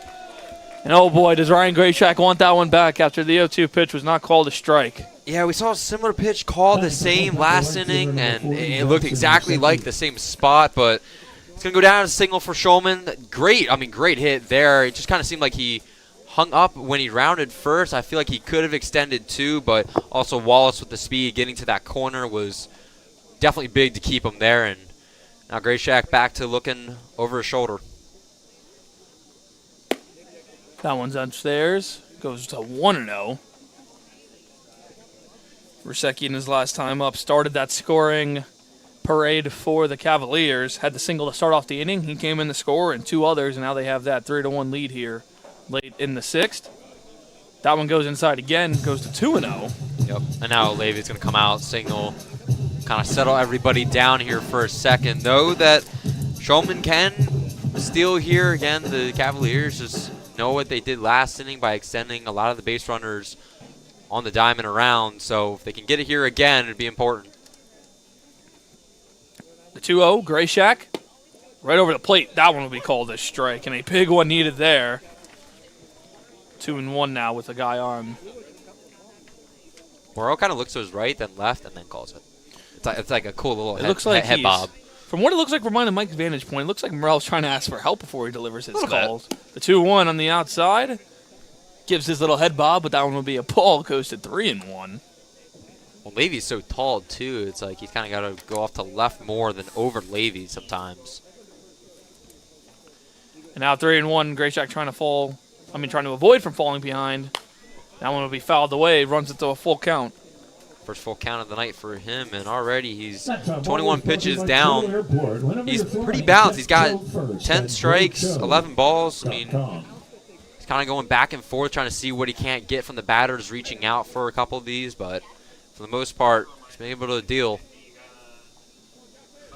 The full count from Grayshak to Rusecki. Here's the pitch outside for ball 4, and just as we've seen already in this game, Culpeper gets their first two base runners on with no out. I think that fastball just got away from there, Matt. I mean, Grayshak kind of looked at him, and then once Morel called it, he just shook his head. He just knew it was way, way too far. I think he was looking for more a contested borderline throw, and now Tomlin's going to come out and talk to him. No one warming up for the Tom Sox, so this is more of just a talk. I mean, the Cavaliers, this is just working for you. Right now, it's a breakdown in the Tom Sox bullpen. You're letting it go in your advantage. That, so far this season, when they face the Tom Sox, Matt, we talked about it earlier, they're batting 196. And they've had a 5.9 ERA against Tom Sox. Now, Tom Sox today, kind of getting up there for what they have coming into the game is a 3.99 against the Cavs. So, and for these, go ahead, Mike, finish off. Normally dominant, but again, Cavaliers, it's just that hot streak coming into this one. It's doing all the difference. And that hot streak just makes them the road warriors. Mike had to go on the road yesterday in Harrisonburg at a very tough place to play. We've been at JMU the entire year in those games where the Tom Sox had to go over to Harrisonburg and play. And I would say they have a really good crowd, usually always a hostile place environment. And scored 9 runs yesterday. And for this one, if this one holds up, back-to-back road wins to start your playoffs before you go home. It's all the momentum any team needs if they want to make a deep run. But right now for the Tom Sox, how can they overcome this game right here at home, down 3-1? Only a 2-run game, Mike, with so many outs left with their hands up with the bats. I don't think it comes down to the fielding and the bullpen. I think it comes down yet again to your offense. This is an offense that we talked about had a historical start. It was a 44-run margin to start the year and had some great moments. And you can see Randy Thomas kind of talking to Morel and saying, hey, where's the strike zone at right now? There was a big miss before that single by Schulman. But now, with no guys on, Schulman on second, Rusecki on first after the walk. It'll be Rainier up, had a fly out to center his last time up, was struck out back in the third. That was Hayes retiring him twice. Ferrero is reading bunt. He's all in, the first baseman, way inside for ball 1. Falls to his knees is Rainier. So normally when you see bunt for a pitcher, you kind of throw high to try to get them to pop it up and not down. So there he kind of threw high, but a little more inside than I think Grayshek wanted to do. Ferreira, the first baseman, will be crashing if they can get this bunt attempt down. As Mike checks, there is now more action in the bullpen. Bunt attempt pulled away. That goes to 2-0. As they're going to just check over there at first with Detmeyer, but still saying he did not go around. Goes to 2-0. Now if you're Grayshek, you got to get a strike over the plate soon. You can't afford to go down 3-0 with 2 guys already on and no out.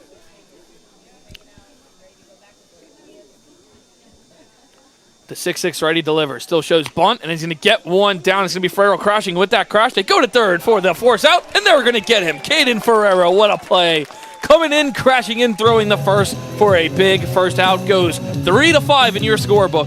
How about the baseball IQ there from Ferraro? He knew he couldn't turn around and get him because of the speed at first. So he said, hey, what's the most important run right now? This guy heading over to third. He got him, and just what a play. Nice job. Heads up play by Ferrero, and the way he made it, Mike, almost looked like it was so effortless, just coming in with that lefty glove of his, scooping it up, throwing across his body to third base for a massive first out. So Cavaliers still have guys on first and second now with 1 out. First pitch is inside to Pato, the leadoff hitter. Pato had a single back in the 5th, was that second runner to score, making it 2-1 before Culpeper tagged on that third to go up 3-1. Now behind 0-1 in this count to Grayshek. Got Rasecki over there on second. Swung on and missed. Strike 2. A big swing and miss there by Grayshek. On deck would be Kazuya Jordan. And for the Tom Sox right now, they've got Ryan Hanks, who was warming up, sat back down, but now Dean Campshire takes over. So a couple of guys rotating over there in the Tom Sox bullpen. The 0-2. Pato's going to pop one foul. So we're going to do it again at the 0-2 as our normal DJ press play, Ben Rakash, overseas. David Argo taking over the duties tonight, playing the chicken sound or the geese sound, whatever you want to determine that as if you're on our crowd, listening on the crowd mic. Now the 0-2, Ryan Grayshek to Jordan. Be a ground ball through the left side. That's going to get through for a base hit, and we're going to get a wave home. Here comes the throw from the left fielder. It's going to be not in time. Gets away. The runners will hold up, but for Culpeper, they take a 4-1 lead off the RBI single off the bat of Blagan Pato. Yeah, there's nothing you can do there. Wallace, who's a pretty good throw distance-wise, accuracy-wise, is a little off to the right-hand side there. Great backup by Ryan Grayshek behind there, because if that ball gets away and no one's there, I mean, we probably see both runners advance second and third. So that one's just tough for the Tom Sox. But, hey, for the Cavaliers, you're on the road. You got a 4-1 lead right now, 4 runs in the past 2 innings. I mean, it's all smiles right now in that dugout. Cavalier land, they're all happy, up 4-1. Takes inside, or upstairs, 4-1, that's Kaz Jordan.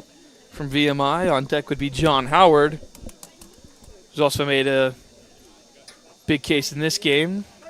Had a double to go up 2-1 back in the 5th. And as Mike mentioned, 2 innings in a row with 2 runs. It's all the road team right now in Game 1 of this VBL South Championship. Grayshek delivers. Jordan will take a called strike on the outside corner. Well, not only are the vibes high right now for the Cavaliers, but you got Tom Sox bullpen kind of scrambling right now. Randy Tomlin just signaled the Dean Campshire saying, hey, let's go, start to warm up faster. So Campshire now standing up, not throwing anymore, so it looks like he's ready to go. Could see Grayshek coming to a close here soon. 1-0's going to get behind Levy, and both runners are going to move up 90 feet. And with 1 out, the Cavaliers now have runners on second and third. Already up 4-1. When it rains, it pours, Matt, and right now it's just absolutely pouring here in the past 2 innings on this Tom Sox defense. Everything that can go wrong is going wrong.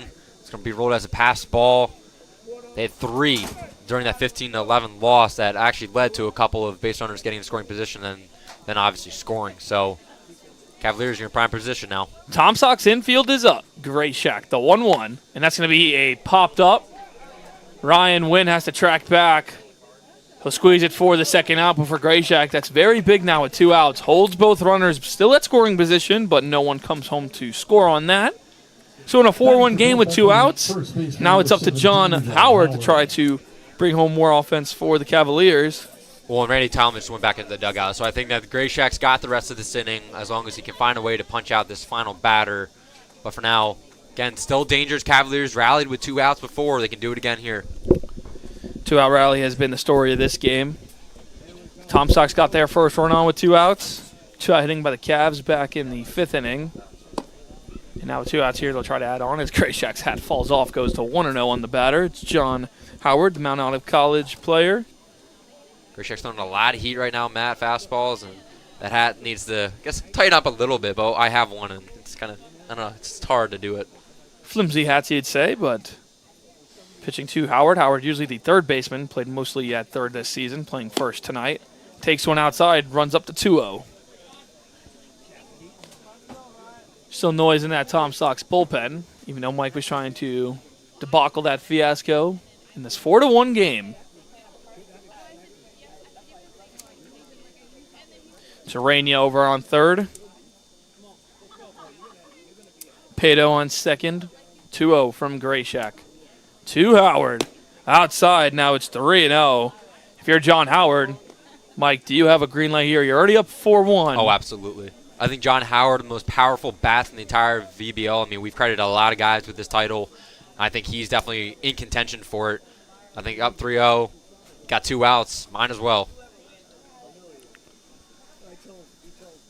The driver's seat's now all to Howard, and he'll be taken on that green light. Goes to 3-1, called strike by Morrell. So Gray Shack will battle back here now on a hitter's count. As he sets, gets his sign from Levy. And his pitch is outside for a ball forward. Now we'll load up the bases here for 2 outs, bringing up the 4-hitter, Bryce Demery. Yeah, I think there for Howard, that 3-0 pitch, he knew it was coming, but I guess he just wanted to keep this inning alive. And, I mean, good for him, too, because now he got a bases-loaded situation. And for Demery so far today, he hasn't reached base via a hit. He's reached base via an error and a fielder's choice. So a little bit of an odd day, but he's got the RBI in his name. Demery had the ground ball in the 5th. That could have been an inning-ending double play. Was fumbled by the middle infielders of the Tom Sox. Swung on and missed. Strike 1, Demery. Chasing out of his shoes on that one. 0-1 now is your count. Rainey on third. Pato on second. It's Howard over at first. The bases are jammed for the Cavaliers. Gray Shack trying to get out of it. Only down 3. Swung on and missed. Strike 2. Now 0-2. Trying to find the light at the end of this tunnel here in this 6th inning. Ryan Gray Shack. The 0-2 coming to Howard. And he's going to fly one in here to center field. Mijos is pretty back at the warning track, and he'll squeeze it away to end the inning. Another run comes home for the Cavaliers on 2 hits in that one. They have a 4-1 lead, but getting out of a big jam is Ryan Gray Shack, only holding this to a 3-run game. We'll be right back here for the bottom half of the 6th. Back up to the offense are your Tom Sox.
Ryan Wynn, 2 up to start off this inning. Robbie Levy behind him, and in the 3-hole, Colby Wallace in this inning. 4-1, the Cavaliers lead. For Cal Trotter still back out there for his 6th inning of work. First pitch call, strike 2, Win on the inside corner. Cal Trotter preserving a lot of arms right now for Culpeper going this late in this game. He's got the run support right now to continue this night. The 0-1 gets Wynn to swing and miss on the outside corner. Goes to 0-2. So he challenges it on the inside breaking pitch and then goes right outside with the fastball. Switch up, Wynn. And for Cal Trotter, if he can record an out here, he breaks that 5 innings pitch he went with the Tom Sox last time out. Now the 0-2-2 Wynn. He's going to foul one off to the right side. He'll stay alive. But on the season, he's gone 6 1/3. That came on July 5th against the Braves. That's his longest outing. Now here, again, if he can get 1 out, it's going to be his 2nd longest on the season. And again, what a night it's been for him so far. The 0-2 from Cal Trotter. He's in the line 1 to the shortstop. It's going to be Schulman over the first, dug out, and picked up for the out, and a big first out there for Culpeper. Good scoop over there by Howard, too. That wasn't an easy stretch out on first base. And the Tom Sox right now, you're down by 3. You've only come back in 1 or 2 games this season when you're trailing this late. It starts with the offense. Yes, the Cavaliers can continue to add a couple more runs, but you've seen what you can do against them this season, and that's a grand slam by Cooper Blauser. That's a couple more runs here and there, 5-6 run innings. I mean, you just got to find a way to get a spark, and I think it starts right here with Levy, Wallace, and Ferraro all due up. I mean, something's just got to click here. Now 1-0 to Levy after that ground out by Wynn. The Tom Sox essentially are running out of outs here in Game 1, down 3. Still a lot of baseball left to go. Still 3 frames after this one. Called a strike. Goes to 1-1. Yeah, still a lot of baseball, and thanks to SID David Argo, last year in both the playoff series that the Tom Sox had, they lost Game 1 and won both. And then they lost in the championship, obviously. But just they've been able to come back, and they come back in this game. Upstairs goes to 2-1 to Levy. As David Argo delivered that stat to Mike about the past playoff appearances. So I guess you would say, Mike, with that fact and how this is going right now, it looks like the Tom Sox are just a little bit allergic to Game 1s, but that is being said, dusting off the cobwebs. The Cavaliers are hot right now. They've already played a playoff game. There's only 2 teams right now in these playoffs, one here in the north and one in the south, who has that momentum after coming off a win. As Levy fouls that one off, goes to 2-2. Well, we've seen Culpeper High School, too, on a weekend night, Matt. I mean, it's no easy place to come into and win a ball game. So for the Tom Sox to get a first home win, it goes a long way. And for Culpeper, they can end it then tomorrow night. So it's tough. 2-2. Called strike 3. Low and away, but Levy gets rung up by Morrell. And 2 big outs there by Cal Trotter. Now with 2 outs, Colby Wallace will try to put together a 2-out rally himself. We've seen it before from Wallace, but again, just a tough pitch there. Borderline, down and away. Levy takes it. It's called strike 3. And again, the heart of this lineup, Wynn, Levy, Wallace. They've been pretty quiet all night. Wynn, the only one with a hit out of the 3. First pitch to Wallace, fouled away for the first strike. Balls leaving the playing field can be dangerous. For your safety, please remain alert at all times. All the momentum to Culpeper right now. Up 4-1. Cal Trotter, their starter, dominating here on the mound. He's only surrendered 1 run to the Tom Sox. Went down 1-0 early, but it's been Culpeper ever since. And now Wallace skies one in the air to left center field. And it's going to be gloved and called by Pato. And that's going to retire this side. Still 4-1 Culpeper leads, but coming back in the 7th inning, I will reintroduce Mike Bolger to steer the ship for the rest of this Game 1 here on Tom Sox TV. We'll be right back after the break.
back here in the top Number of 24, the 7th here. Our scorebook does say bottom 6.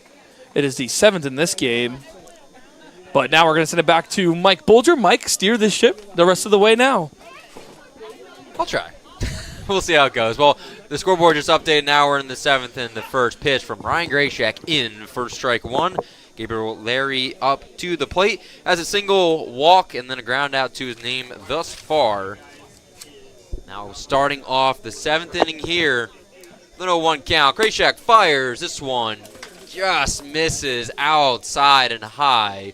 Looked like that one dropped in. Be 1-1. Dean Campshire, the UVA, will be warming up in the bullpen for the Tom Sox. Grayshak's 39th pitch underway. Swing and miss there for now 1-2. That's a big swing and miss there for Grayshak on Larry. Like we mentioned, Larry is one of the best on this team, and it's been held quiet in these playoffs. Does have a hit in today's game, but hasn't really been a part of that offensive spark. Grayshak takes a breath. Fires the 1-2 outside for Larry. He just missed last inning. The 6th inning saw 1 run come across thanks to 2 hits.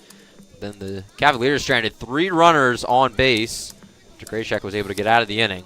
Now the 2-2, no one on, no outs. Grayshak fires this one, half swung, and it's going to go into the fencing. They're going to call strike 3. Fires over to first base, gets him in time, and Robbie Levy able to record the first out of the inning. So it did not go off his bat. They're going to call that a strike 3. It's going to be a K for Ryan Grayshak.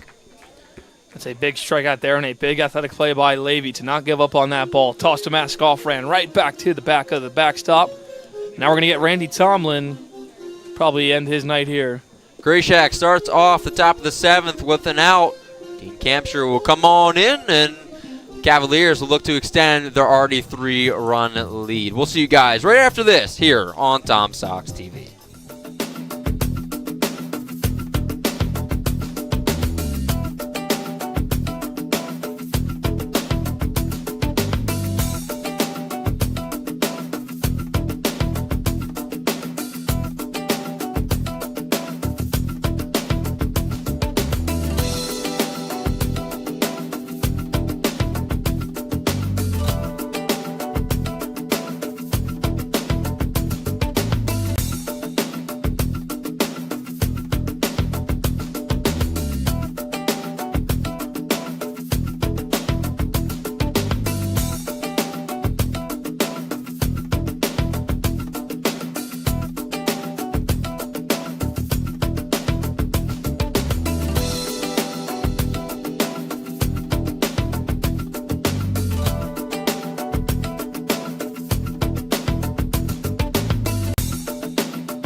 Dean Campshire now into the game for the Tom Sox, relieving Ryan Grayshak, who started off the inning with a strikeout to end his day. We'll get you that line upcoming, but for now, Campshire, Matt, has not gone more than 6 batters faced this season. What do we got on our UVA guy? Only had as had a signal mix up there, but Campshire went 2-0 in his Virginia campaign this year, had a 3.48 ERA in his 18 games played, 10.3 innings pitched, and then 7 hits allowed, 4 runs. So very different from his numbers this summer in the VBL. He'll face Ryan Peterson, who has walked once today, flown out to left, flown out to center. And in his 4th plate appearance, has chopped this one down the first base line into the Tom Sox bullpen. So he'll go down 0-2 in the count right now. 1 out already. Campshire, a righty. Peterson over 2 in this one with 2 flyouts and a walk. Campshire described as a fireman reliever here. No one on, though. He's got a pretty easy job so far. 0-2, 1 out. Peterson awaits. Campshire delivers. This one just misses the outside of the plate. Fans voicing their displeasure. Be 1-2 count now. Campshire will look to end Peterson here and bring up Schulman on deck, then Rasecki in the hole. Righty v lefty. Campshire fires this one a little too high, so go down 2-2. Try the lefty to chase up high, didn't work. Campshire had 10 strikeouts in his campaign this year at Virginia, basically averaged a strikeout an inning pitched. Infield and outfield, no shift for the lefty and Peterson. Campshire looking for the final strike. The 2-2. This one inside. Strike 3 looking. Dean Campshire comes into the game, gets a strikeout to his name. And Tom Sox now have 2 down here in the top of the 7th.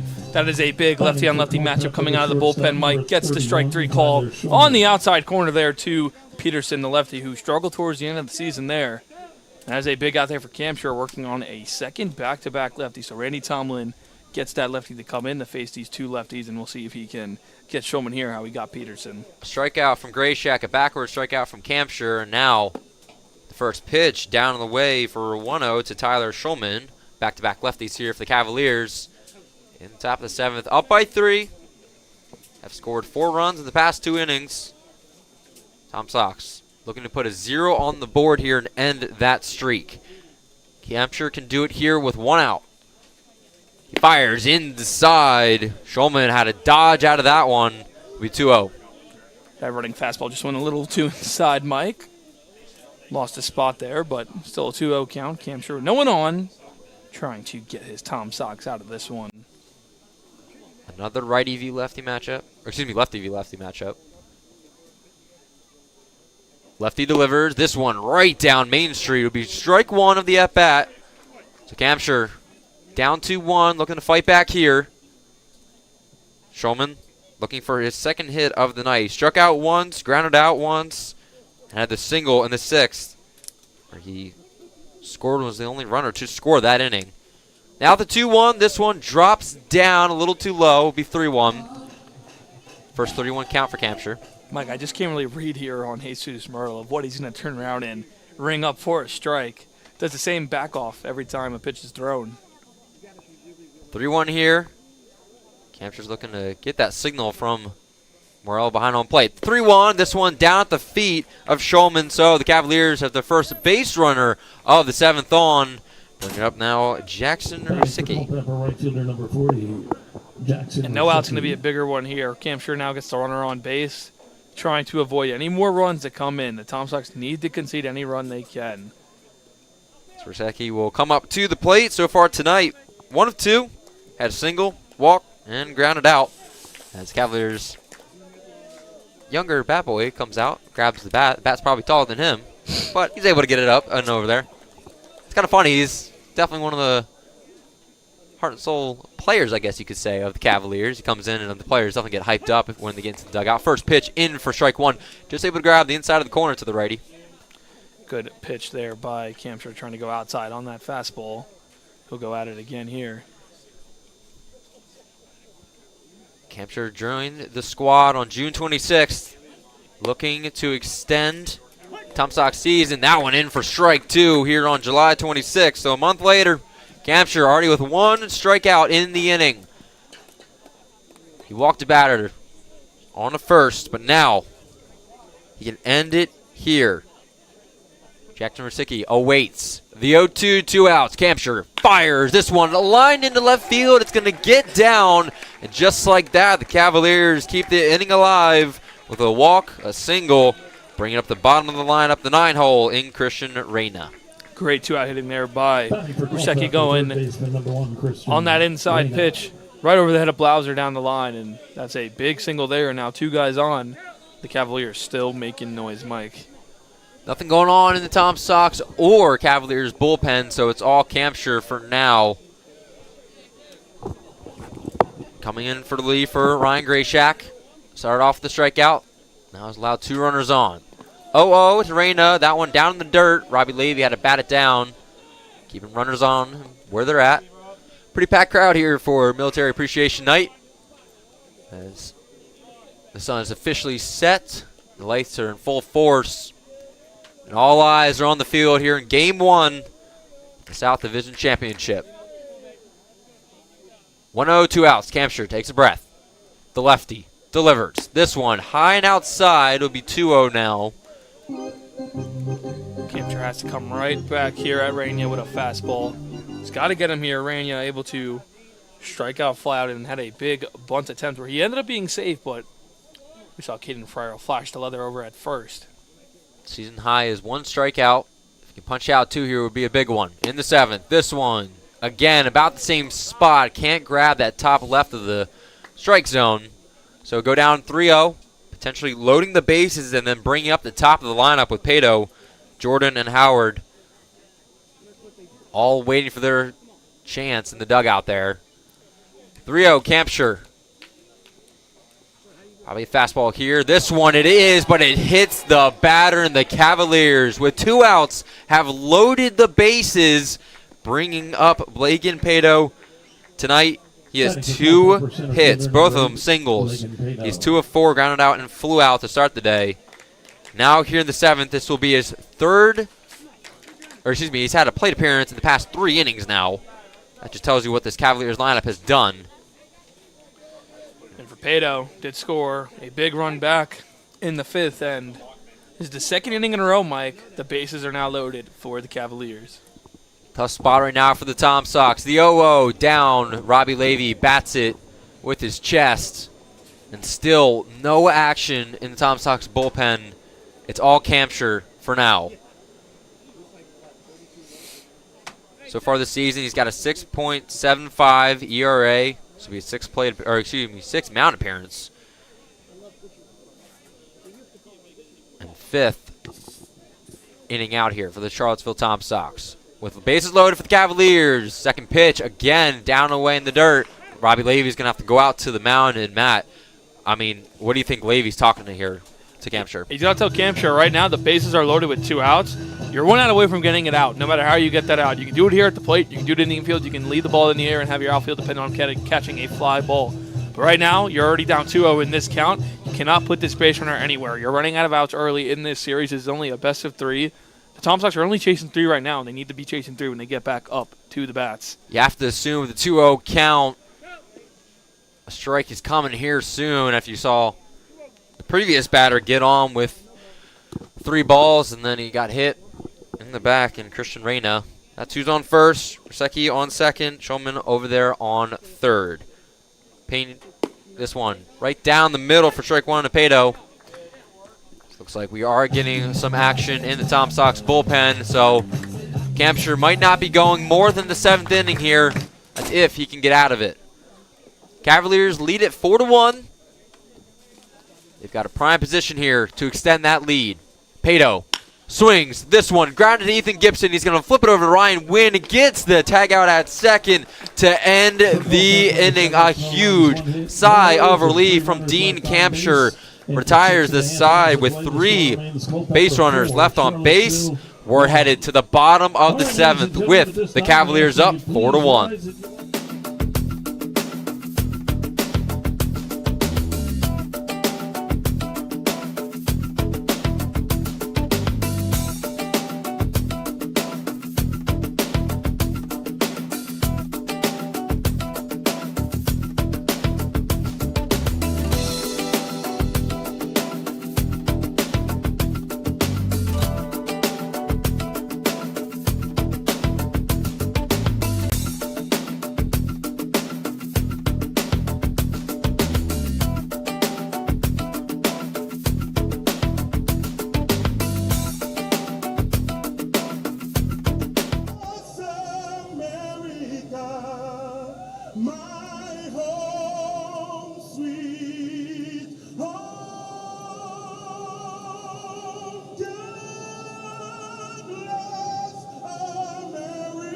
All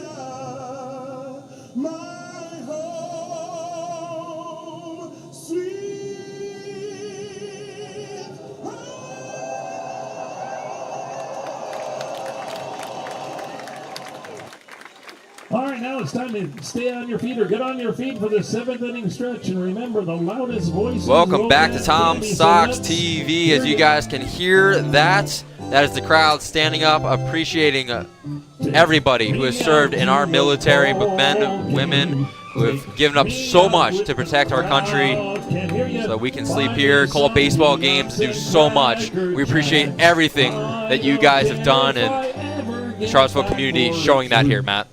Just once again, Mike, just adding on, just like the national anthem, there's nothing like it here for Military Appreciation Night. Then on to God Bless America, one of the best 7th inning traditions in baseball, right next to Take Me Out of the Ballgame, which you hear right now. Just gives you chills every time you hear it. You're just always thinking about people you know who served, the people who stand up in the crowd, just people in the community, and it's just a great thing to see. My great-grandfather on my mom's side, he did serve in our Navy, so a little touching at-home moment there. Absolutely. So as the crowd gets ready for the bottom of the 7th, after stretching on out, we're going to get ready for the Tom Sox. Middle of the lineup, and Caden Ferraro, Cooper Blauser, and Nick Parham all due up. So far tonight, Ferraro has an RBI single. That is the only run batted in for the Tom Sox thus far. That happened in the bottom of the 4th.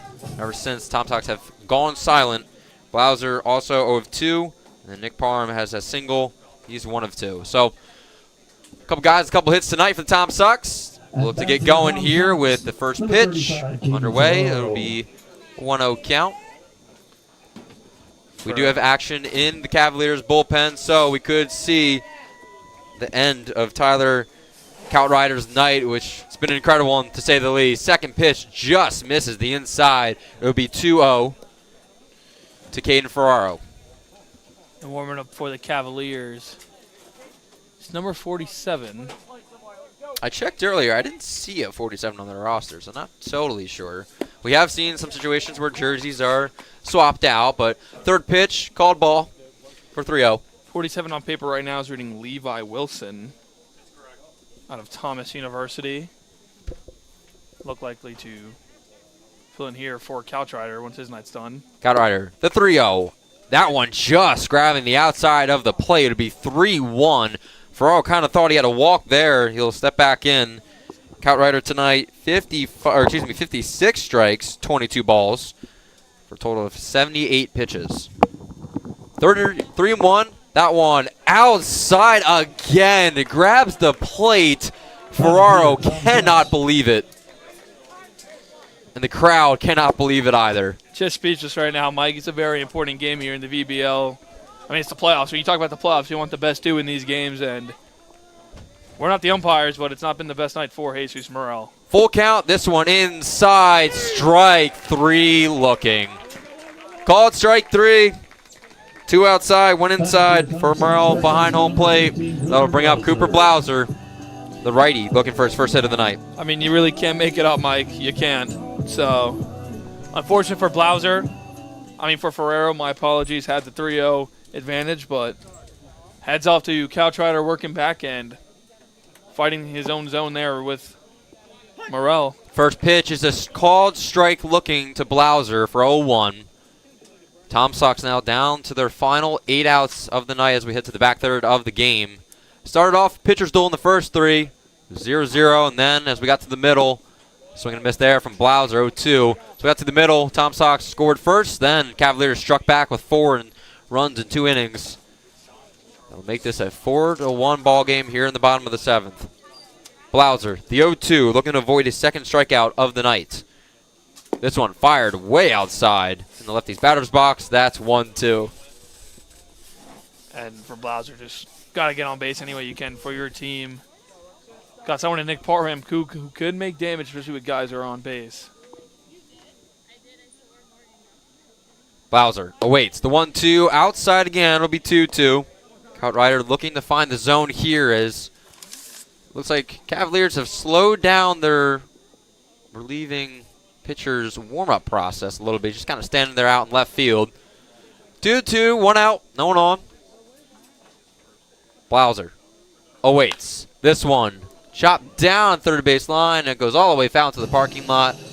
Kids race off, try to go grab it, and Blauser will step back in with the same count. Good at bat right now by Blauser, just fighting any way he can to try to get on first, trying to reach that bag any way he can. 85 pitches for Count Rider now. This will be his 86th. Fifth pitch of this at-bat underway. The righty v righty matchup. Blauser swings. This one dribbled over to shortstop. Schulman cleans it. Now kind of triples it. Fires over to first. Did he get him? No. Schulman bobbled it for a second. It's going to cost them a runner. And the Tom Sox have one on here in the 7th. It's going to go in the book as an E6, Mike, and that might be the spark Charlottesville needs. Any way you can get guys on, and Blauser didn't stop hustling down that line once Schulman bobbled that ball, and he even knew he was safe, and it looks like this might be the night for Caltrider. No signal to the bullpen just yet. They're still warming up. Looks like it's a casual throw right now, so Caltrider could continue here as Brandon Mack makes his way out onto the mound, talking with his field. He knows how critical this is. If you can shut down any rally from the Tom Sox with multiple runners and outs still left out there on the field, it's going to go a long way. We have Nick Parham, Dean Mijos, Sam Mumal. Those are your next three batters for Tom Sox. For Parham right now, coming into the game, he batted at .214 versus Culpeper. He was only 1 of 5. He's played them 2 times. When you really talk about Nick Parham, I mean, when he switched to right field a couple games ago, that's been the big difference maker. He made some spectacular plays in right field, and his bat has gotten going here. It's going to need to stay hot here in the bottom of the 7th with 1 runner on. Parham already a single today. Need to make it 2 if the Tom Sox have hope here. This one fouled back into the parking lot. Hopefully that sound doesn't mean that an actual car got hit, but hey, we never know. Blauser takes his lead over on first. Mijos warming up on deck. Righty v lefty matchup. Outrider has had to deal with it all night long. Now up in an 0-1 count. He fires. This one bunted by Parham. It gets underneath the bat. Trickled into the backstop. It'll be 0-2. Tried to go drag bunt there. Parham was kind of running out of the box as he was laying it down, but got it down too much, and the ball went way foul. And now 0-2. Parham's got to fight here and try to find a way on base himself. 0-2. Outrider in the driver's seat in this at-bat. Can he get his second strikeout of the inning? 0-2. Parham swings. The ball gets stuck in the fence. You guys can't see it, but that thing is jammed in there. Dean Mijos is going to try to bat it out. He does. Matt, we saw that last time we were in Culpeper. I believe it was, what, Sunday when we had the rain out? There was a ball that got stuck up into the top of the fence. Who knew a foul ball would make so many people just go in awe, Mike? It's an interesting sport, to say the least. 0-2, 1 out. Parham trying to stay alive here. Blauser on first. Parham fires this one, and it's going to go way behind us. I tried to look behind us. I realized we were in the press box, so we'll go 0-2. Parham with this great 0-2 approach here. Fighting any way he can. He's been protecting that plate very well in this at-bat. He's going to see his 5th pitch. 3rd straight with the 0-2 count. Parham. 2 straight foul balls. Trying to run up this count here. 0-2. Fires at the feet of Parham, so Outrider will have to step back, give up his first ball after Matt said 4 straight pitches. Kept an 0-2 count. Blauser playing conservative over there on first base. Kenny Towns, his coach. 1-2, back at the home plate. This one fires down low, rung him up again. Nick Parham doesn't like the call whatsoever. It'll be the 7th strikeout there for Outrider. It'll be the 5th backwards K. And my goodness, Outrider's absolutely dealing on the mound. Been dealing, Mike, but a lot of questionable calls here tonight on that one. But good outing so far, though, on the night here for Outrider. Can't take anything away from him, regardless of who's behind the plate. He's been lights out, and he's been really helping out his bullpen tonight. 2 backwards Ks for him in just this inning alone. First pitch in for strike one to D. Mijos. He's talking with the home plate umpire again, seeing where the height of that ball was. Mijos is on the shorter side of the team. Does bring a lot of power, though, in this lineup with the speed of his. 0-1. Mijos rips this one down to the first base line and foul. Via Coastal Carolina, he has had one hit in his last 5 games. Tonight he's 0-2, so still looking to rack up a couple more hits to end the season. 18-74 on the season. He's got 8 RBIs with Cooper Blauser over there on first base. Another 0-2 count for Coutrider. He fires. Mijos rips one into right field. It's going to land. Blauser rounds first, and finally Rusecki gets the ball. He bobbled it for a couple seconds. Gets it into the infield in a 2-out situation. 2 runners on for Coutrider. Sam Muma up to the plate. Beautiful 2-out hit there. Going the other way for Mijos, right over the second baseman, Kaz Jordan's head. Tom Sox are now back in business here with 2 guys on, and we might get a pinch hitter here for the Tom Sox. It looks like number 33, Nathan Fink, I believe. Shamuma's night's done after going 1 for 2. Did have the single and a stolen base back in the third, but it's going to be Fink now up to bat. Nathan Fink warmed up during BP to start the day. Dylan Price pointed it out earlier.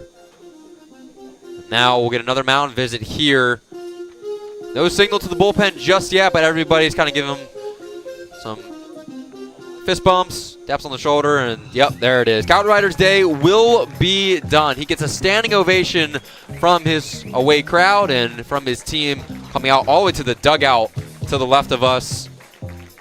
Matt, I mean, just an amazing day for Coutrider there to end here in this 7th. So we'll get you guys the full line and the new pitcher when we come back as the Cavaliers lead it 4-1.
Florida Southwestern, Nathan Fink steps on up to the plate for his first plate appearance, coming in for Sam Muma in the DH spot. Welcome back, everybody, to Tom Sox TV. Mike Bolger, Matt Cabram, join along with you guys as Wilson comes out onto the mound for his first pitch. The righty delivers, and it's going to be ball 1. So, Coutrider's night is done for the Cavaliers. He went 6 2/3, 5 hits, 1 earned run, 7 strikeouts. 5 of those were backwards Ks against 26 batters. Matt, a historical night to say the least. 100%, and in the playoffs, anytime you can get your starter going as long as he can and still preserve a 3-run lead, he did his job for the night. So definitely will be getting shouted out by his teammates tonight on the way home, regardless if they win or lose. And now to Levi Wilson, who was on paper 98 coming into today wearing 47. 0-0 win-loss record, 2.89 ERA in his 5 appearances. He has 1 save and a 9.2-0 swung on and missed by Nathan Fink. On a 9.1 inning third pitched, and he has 8 strikeouts and 5 walks allowed, 5 hits as well. So no one is bigger, though, right now facing him than Fink now up at the plate. The 6 2/3 innings pitched for Cal Ryder will be his longest of the season. He went 6 1/3 earlier, but that one officially gets him passes. Fink fouls this one back behind us. He went up 2-0. He'll go down now 2-2 with 2 outs here in the bottom of the 7th. 2 runners on. Fink looking to possibly load the bases for the first time tonight for the Tom Sox with Ethan Gibson up on deck. Fink against Wilson. The 5th pitch of this at-bat. Wilson delivers this one inside, called ball 3. Someone ran way inside, but now we'll load the bases at 3. We'll load the count at 3-2 with 2 guys on and 2 outs. We're going to see some movement out of Blauser and Mijos. If Fink can just try to find a gap somewhere, Blauser definitely will be getting the Mad Dash wave home. Scott Strickland crouched down on the dugout. All runners go. Pitches inside. Ball 4. Tom Sox load the bases for the top of the lineup, and Ethan Gibson to come on up and possibly cut down this 3-run Cavalier lead. And Gibson, no at-bat is bigger than this one. They raced the entire night, Mike. Gibson already has been called out on strike and has flown out to right field twice. Doesn't matter anymore. This at-bat right here could be make or break for the rest of this game and for how this one is going to unfold for the Tom Sox. For Gibson, he is 4 of 26 against the Cavaliers. 8 runs, 6 walks, 1 triple, 2 RBIs. Here, no bat is more important. This one fouls back behind us, would be 0-1. Coming into the game, he had a 4-game hit streak. He'd reached base in all of his last 5 games. Now tonight, looking to reach first base for the first time tonight. And if he can bat just 1 run in, grab some momentum, it would go a long way for the Tom Sox. Righty v righty matchup, Wilson with the 0-1. Fires this one a little high, be 1-1 now. Blauser over there on third base. Dean Mijos on second, who got the single. And then Nathan Fink came in to pinch hit for Sam Mumma, is on first. Everybody, normal leads. Nothing too sizable with the bases jammed. 1-1, 2 outs. This one down and away. Ethan Gibson kind of thought about it. Got a little excited by it, and now is the 2-1. Got to be disciplined here in these at-bats, Mike. Right now, if you're the Tom Sox, you'll exchange any bases-loaded walk for a run in this situation. 2-1. Gibson looking to add the Tom Sox to the board here. The pitch. This one, foul down the first base line. Going under it is Howard. He's tracking all the way to the fence. It's going to go off the batting cage for the Tom Sox in right field. Gibson takes a huge sigh of relief. He'll now have a 2-2 count. There'd be nothing worse if you pop up now with the bases loaded, Mike, and Gibson was just praying for that ball to hit anything out of play, which it does. So he'll get another chance at it. Wilson v. Gibson. Possibly one of the biggest at-bats of the 9th here in the 7th. Cavaliers lead it by 3. Tom Sox. Bases loaded.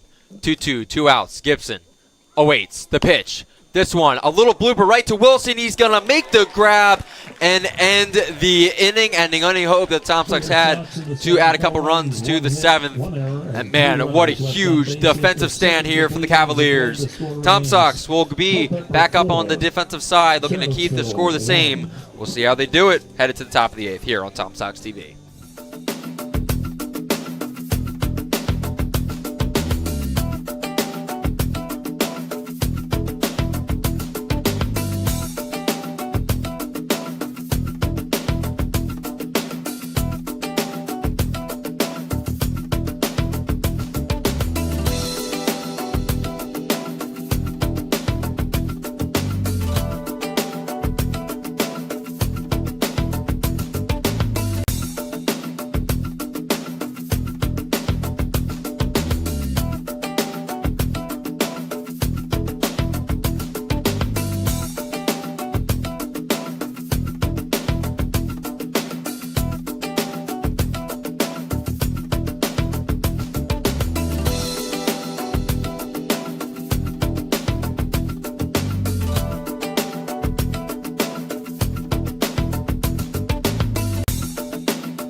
catch. Jordan will lead things off here in the top of the 8th for the Cavaliers to lead it by 3 here on Tom Sox TV. Mike Bolger, Mac Abram, I've been talking with you guys all night long through what's been a pretty one-sided affair for the Cavaliers. Tom Sox struck first in the 4th with a run. And the Cavaliers answered immediately with back-to-back innings, adding up to 4 runs in total. Now, Dean Campshire comes back out for his 2nd inning of action, relieved Ryan Grayshak before. Now he fires his first pitch a little too high for ball 1. He came in, got a strikeout, then loaded the bases. Was able to get out of the inning by a thread, and now we'll come back out with no one on. Bases Jordan.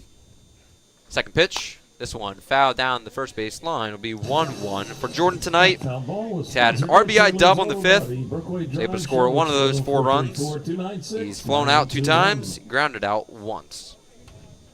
So already Jordan coming into the games 3-5 in the playoffs. Trying to make another impressive appearance here. Campshire fires. This one just misses the top left of the strike zone. It'll be 2-1. Campshire's coming back out here to preserve these arms right now, Mike. You know, in a 3-game series, you never know when you're going to get the call in the bullpen, and right now Campshire's trying to help out his team any way he can. 2-1. Campshire fires. This one just able to grab the side of the plate. It would be 2-2 now. John Howard will be on deck for the Cavaliers, followed by Bryce Demery. So those are the 3 guaranteed batters for the Cavaliers this inning. This middle 3 bunch have done a lot thus far. 2-2. Campshire fires. This one dribbled down the 3rd base line and into the fencing. So it'll be 2-2 yet again. Campshire so far 14 strikes now. 16 balls. It's gone a full inning now. Will if he gets the batter out here. His longest appearance of the year is an inning and 2/3. Going a full inning here would match that. 2-2. Campshire fires. This one ripped down the first base line. Drifts foul. Woo! That one would have done damage for the Cavaliers. But now Jordan will head back out to the plate for another 2-2 count. And that was just missed by inches, Mike. Game of inches, even for the visiting team Cavaliers. Kaz Jordan, that would have been another big double on the night for their team. And with no outs, would have been good for another guy getting in scoring position. Well, it's just like my golf swing, Matt. Looks like it's good, and slices right, and I'm in the woods. 2-2. All of us, Mike. Ain't it all of us. 2-2 now for Campshire. No one on, no outs. Jordan waits. The throw. The swing. Fouled off yet again. That sounds like a broken record now. 2-2 again as that 2nd foul ball showed us the Tom Sox bullpen. It's Garrett Mason warming up for the Sox. We'll see what he's got going on. How long Campshire will last here in the 8th inning.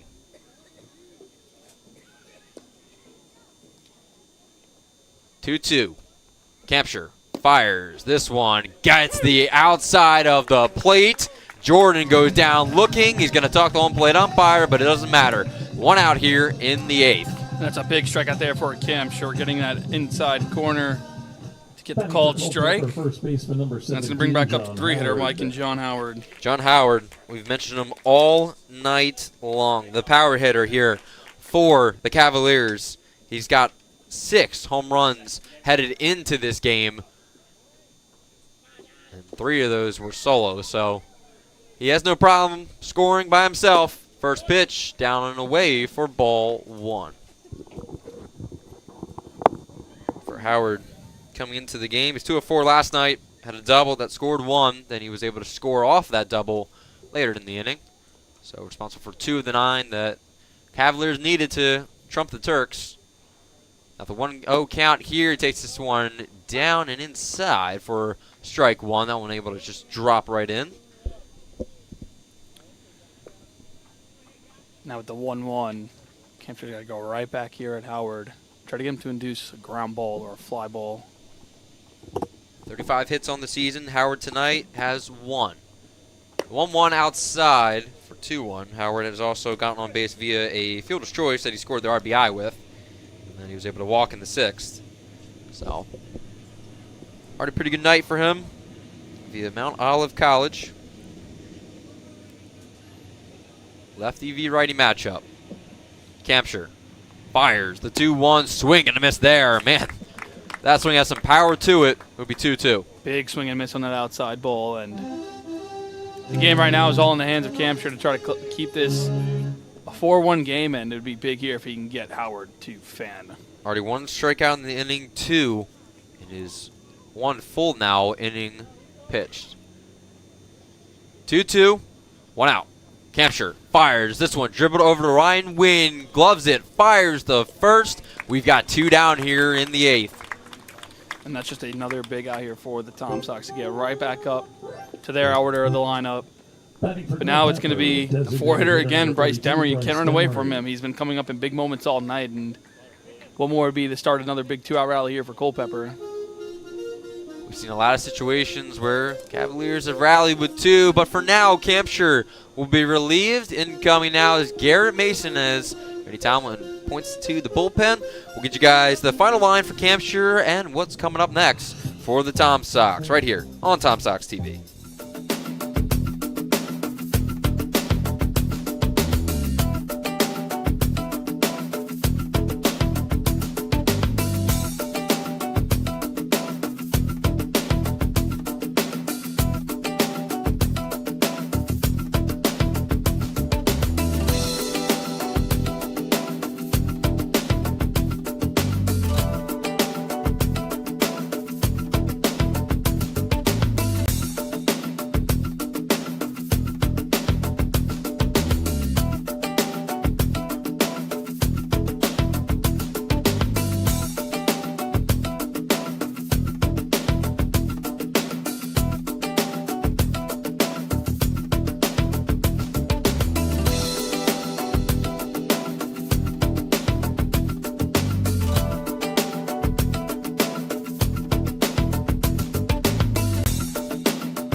Dean Campshire heads off to the bullpen. Garrett Mason takes control of the rubber as the Cavaliers lead 4-1 here in the top of the 8th with already 2 down.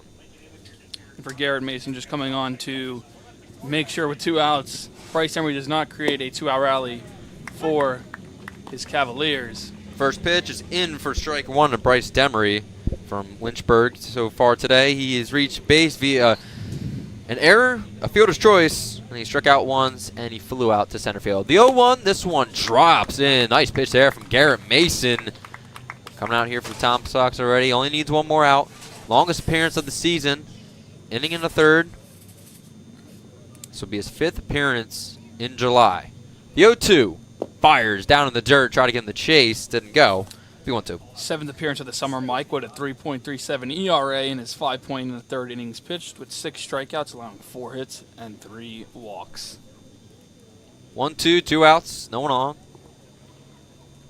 Mason fires the swing and the miss.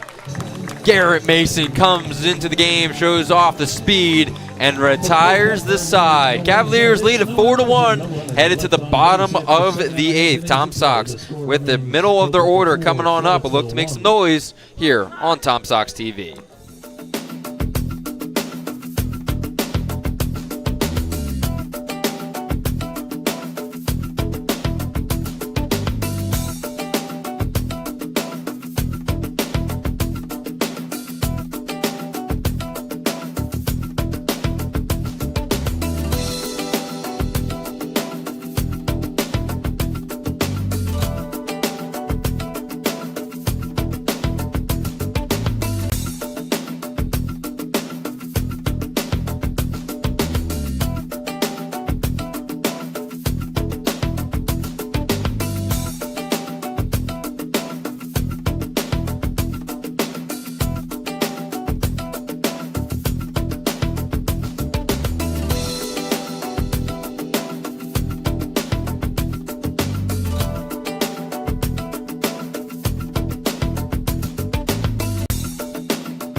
2, 3, 4 will all be due up for the Tom Sox in Ryan Wynn, Robbie Levy, and Kobe Wallace here on Tom Sox TV. Welcome back, everybody. Mike Bolger, Mac Abram, seeing you guys away for the final, what would be inning and a half of this one as the Cavaliers lead it by 3. Wilson back out there, fires the first pitch in for strike 1.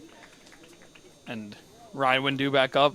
Does have a hit, the only run in this game, scoring off that Ferrero single back in the 4th, and no other way for someone to start up a rally. He'd be number 2 here.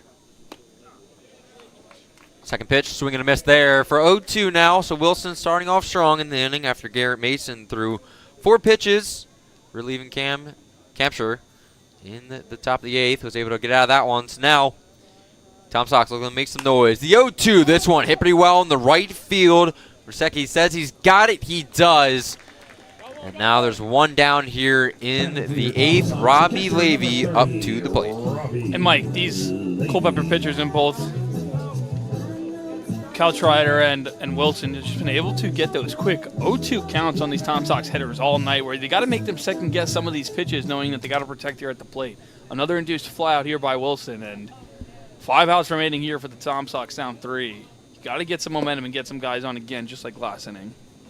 First pitch in the dirt for 1-0, and when you talk about it, I mean, the Cavaliers have only allowed 7 base runners for the Tom Sox here tonight. Tom Sox have loaded the bases 1 time, and with 2 outs, Ethan Gibson flew out to the pitcher in Wilson last inning. So Tom Sox offense just not clicking. They need to get something going here. They want a chance at Game 1 of the South Division Championship. 1-1, this one inside for 2-1 now. Levy tonight, 0-3. Struck out looking 2 times and grounded out to second base in the 4th.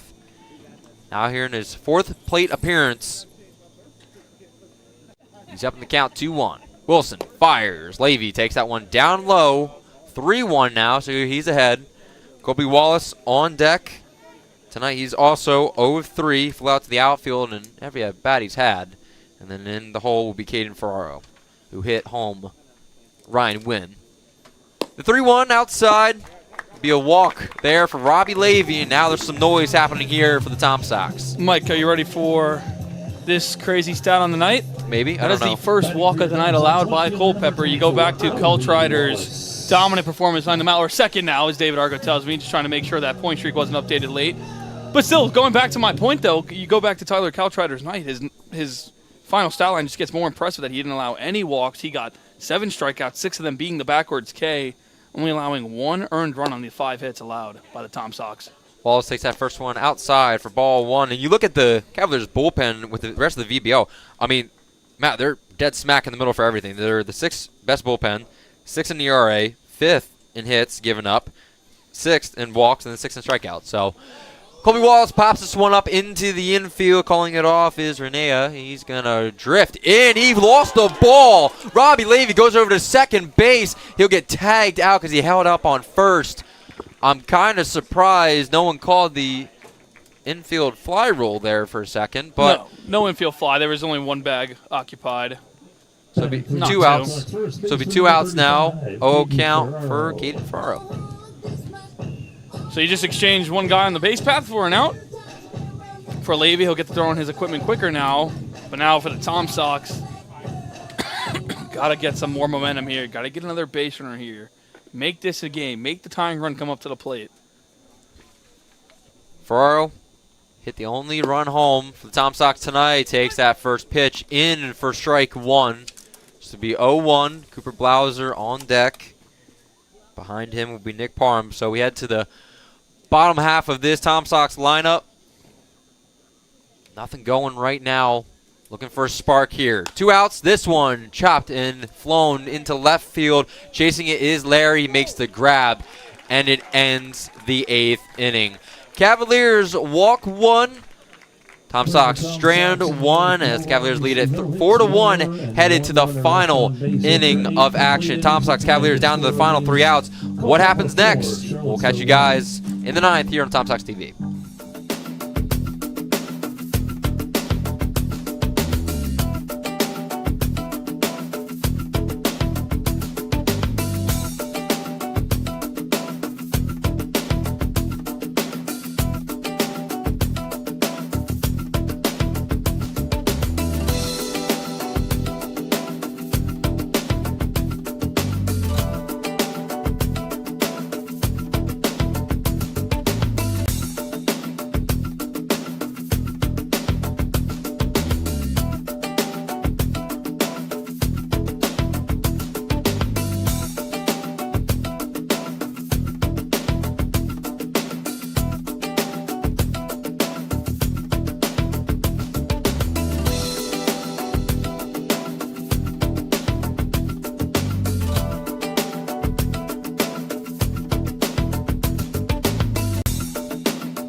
Garrett Mason back out on the mound as the Cavaliers are back out for possibly their final inning batting in the top of the ninth with a 4-1 lead. Welcome back, everybody. Mike Bolger, Matt Cabram, along with you guys for possibly the final inning of action here in Game 1. Mason fires this one down the dirt for ball one. And, Matt, when you look at the scoreboard right now, the Cavaliers have absolutely dominated the middle 3 innings. Tom Sox so far today have had 4 hits, 1 run. They've left 7 guys on base. It just seems like the Cavaliers have played a lot of games lately that they've needed. And since that division title, I mean, the Tom Sox haven't really needed to fight for much. Second pitch in there for strike one will be 2-1. And, yeah, Mike, it just shows you that sometimes the teams coming up from the bottom are just hungrier and fighting more. But for the Tom Sox, not only are you trying to live and fight other days now with being down 4-1 here in Game 1. This one fouled down the third base line. It'll be 2-2. But you're also trying to make sure that this isn't the last game here at CAHS on the summer. So something's got to turn here in the bottom of the ninth to try to bring some magic here to Charlottesville here in the playoffs. The Sox and Cavaliers will face off tomorrow night at 7 p.m. for Game 2 in Culpeper High School. The 2-2, this one outside for a full count now with no outs, no one on. And as you said, Matt, I mean, last time we played a game was on Sunday night, I believe, and that was in Culpeper. So the Tom Sox haven't played a game in quite a minute due to rain and the first round buys. This one's chopped down, first base line, under it, and Faro flips it to Garrett Mason for the first out of the inning. But, I mean, when you look at it, Cavaliers have played, again, a lot of close games, and the Tom Sox have basically just been out here really to practice in the past 4 or 5 games, or 4 or 5 days, excuse me. So, and the way that Culpeper season ended and how they had to basically win out to be that 3 seed, it felt like every game already for them was a playoff game, which is why they are so high on this momentum. Winning that big game yesterday in Harrisonburg, just taking all this road momentum, road warriors here to CHS, trying to win back-to-back road playoff games. Mason now fires the first pitch. That one down the low. Looks like, I thought I got our home plate umpire there for a second, but just had to readjust his mask. So it'll be 1-0. To the lefty, Ryan Peterson tonight. He struck out once, flew out twice, had a walk in the 4th, was stranded on first. Second pitch just misses down low for ball 2. And for the Culpeper Cavaliers, they're in their 2nd year with the VBL. First time they made it to the playoffs, they were able to grab that 9-4 win against the Turks yesterday. Now today, looking for 2 straight. 2-0. This one inside for 2-1 looking. Now Garrett Mason on this 2-1 count. Got to go right back at the hitter here. Try to get back and win this count, get at 2-2. First lefty, Mason's face. The 2-1 down away. Did he go? No, he didn't. So it'll be 3-1. Peterson just kept the bat back long enough, says Jimmy Sapp on third base. 0 for 3 tonight. Peterson did have a walk. 1 of 5 coming into the game tonight. Hitless. The 3-1. This one, a chop pass. A diving Mason wins, scoops it, fires the first. Is it in time? It is. 2 outs now. Both ground outs from Ryan Wynn. In the infield. That's a big, big play there. I mean, even Garrett Mason, the pitcher, trying to make sure this game stays 4-1, laying out his body to try to dive there. But Ryan Wynn coming in and throwing in on a speedy Peterson, gets a big out there. And now there's 2 outs here in the 9th. Trying to go back up to the bats with this 3-run lead. Or 3-run deficit, I should say. Peterson was a little slow going back to the dugout. Then he raced off at the end. So it looks like he's all good to go. Now Tyler Schulman will come up to the plate. So far tonight, he's 1 of 3. First pitch broke too far down to the dirt. It'll be at 1-0. Had a single in the 6th. He scored. Walked in the 7th. Also scored. No, he didn't. He was stranded there on second base, and then he struck out in the 2nd and grounded out in the 4th. The 1-0. This one just able to grab the bottom of the strike zone for strike 1. Good frame there by Robbie Levy. As you mentioned a few innings ago, Mike, that the framing in this game with Jesus Merle does matter. Does switch how he's going to be calling these strikes and balls. Seki on deck, kind of looked back at the dugout. Wasn't sure about that. So third pitch drops in for ball 2. It'll be 2-1. That one just grazing Schulman. be Shulman at the plate, Rusecki on deck, and then Reyna in the hole. If we get to it, this ball gets past Robbie Levy for ball 3. So 3-1 count. It'll be the top of the lineup for the Cavaliers. With 2 outs here would be have to be a 2-out rally, which we have seen once from the Cavaliers today. Garrett Mason is trying to make it a quick inning here for the Tom Sox. 3-1. This one grabs the outside of the plate.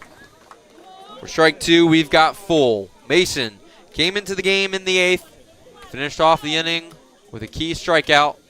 He's got 2 ground outs this inning. Now the 3-2. He's looking to make a 1-2-3 inning. Can he do it? The 3-2. This one misses inside for ball 4. So the Cavaliers stay alive. They got a runner on first.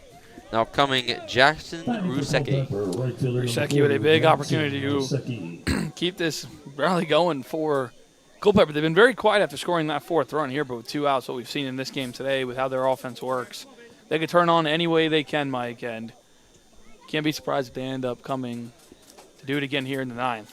No action in either bullpen, so it looks like it will be Levi Wilson in the 9th and Garrett Mason here in the top of the frame.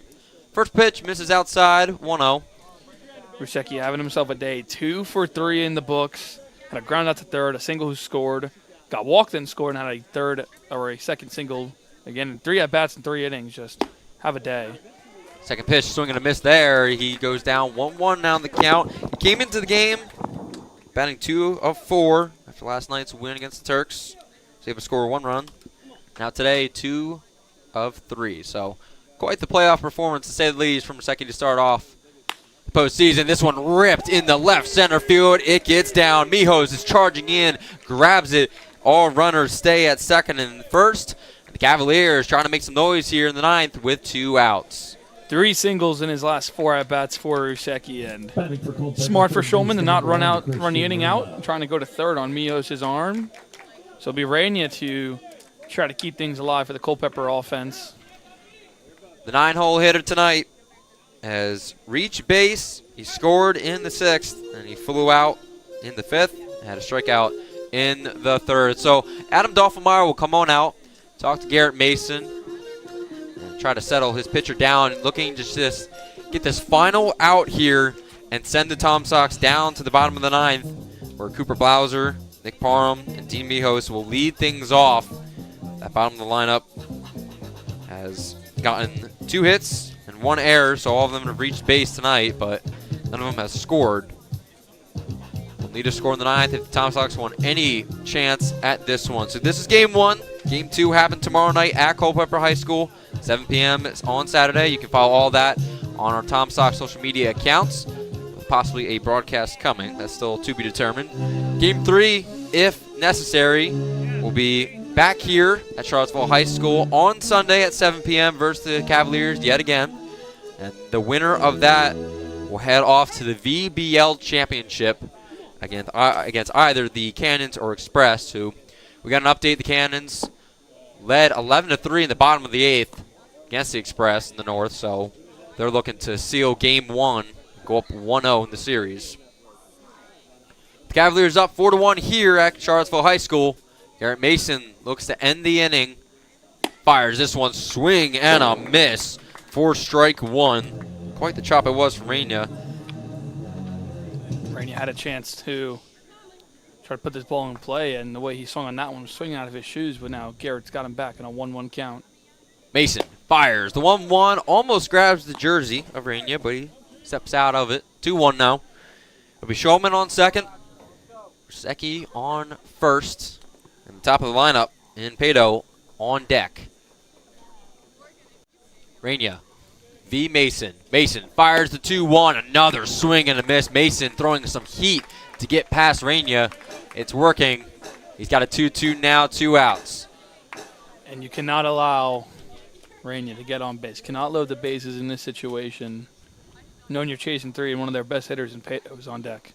Mason, the 2-2 outside for a full count. This will be the second full count now of the inning. Runners will be going on this pitch too, Mike. Without a doubt. Levy signaling that now.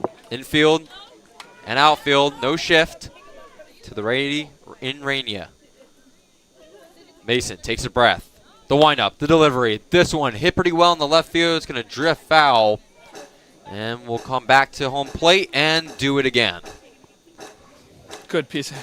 Good swing there by Rainia, but unfortunately we just a little too early on that one. That one sends it to the parking lot. 3-2. Crowd trying to get into it, backing their pitcher in Garrett Mason.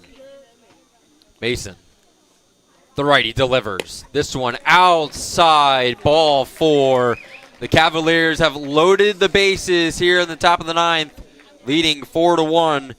And now the most dangerous part of their lineup, the top, coming on up in Pato. Pato, this is a guy yesterday. He went 2 for 4 yesterday in his at-bat, just hitting .500 in the postseason to come into today. Has a pair of singles today, a run, and the bases loaded, 2 outs here in the 9th. Tom Sox are only chasing 3 with one last chance. Could Pato be the one to bring the dagger here to Charlottesville and have the Culpeper Cavaliers ride off with a Game 1 win? Home plate umpire Morrell is talking to Mason. Mason kind of just looking at him like, I don't know what you're talking about there. But anyways, we got a full count. 2 outs here in the top of the 9th. Top of the lineup has been the ace for the Cavaliers tonight. Can it do it again? First pitch outside will be 1-0. Pato with 2 singles, as Matt said. Jordan on deck with a double, RBI double at that. And Howard in the hole. He had a single, fielder's choice, and a walk. Second pitch outside, 2-0, and all those have added up for 5 runs on the night between those 3. Whether it's an RBI or they did it themselves. So now 2-0, 2 outs. Mason fires out, or excuse me, up high. It would be 3-0. Dangerous situation here, to say the least. Mason just has to go right at Pato here. You got to get maybe 2 or 3 getting me over fastballs just to put yourself in a position in your defense to make a play. Mason trying to keep the game alive here. The Tom Sox. The 3-0 drops in. Get me over. Gets there. It'll be 3-1. 2 outs. The job is not done yet, though. Mason has to battle back here. These next 2 pitches are probably going to be one of the toughest of the game. The 3-1. This one swung on, fouled back. And Garrett Mason down 3-0. Pushes one to full. And for Pato, looks back, knows he's just a little late on that one. Can he find his timing here? The 3-2, bases loaded, the most important pitch of the day. Drops in, strike 3. Oh my goodness. Garrett Mason punches out the side with a strikeout looking. Tom Sox down by 3, headed to the bottom of the 9th, have 3 outs to try to keep their chances alive here in Game 1. We'll see how they get it done here on Tom Sox TV.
You can hear the rumbling from Charlottesville High School. The fans are ready for the Tom Sox.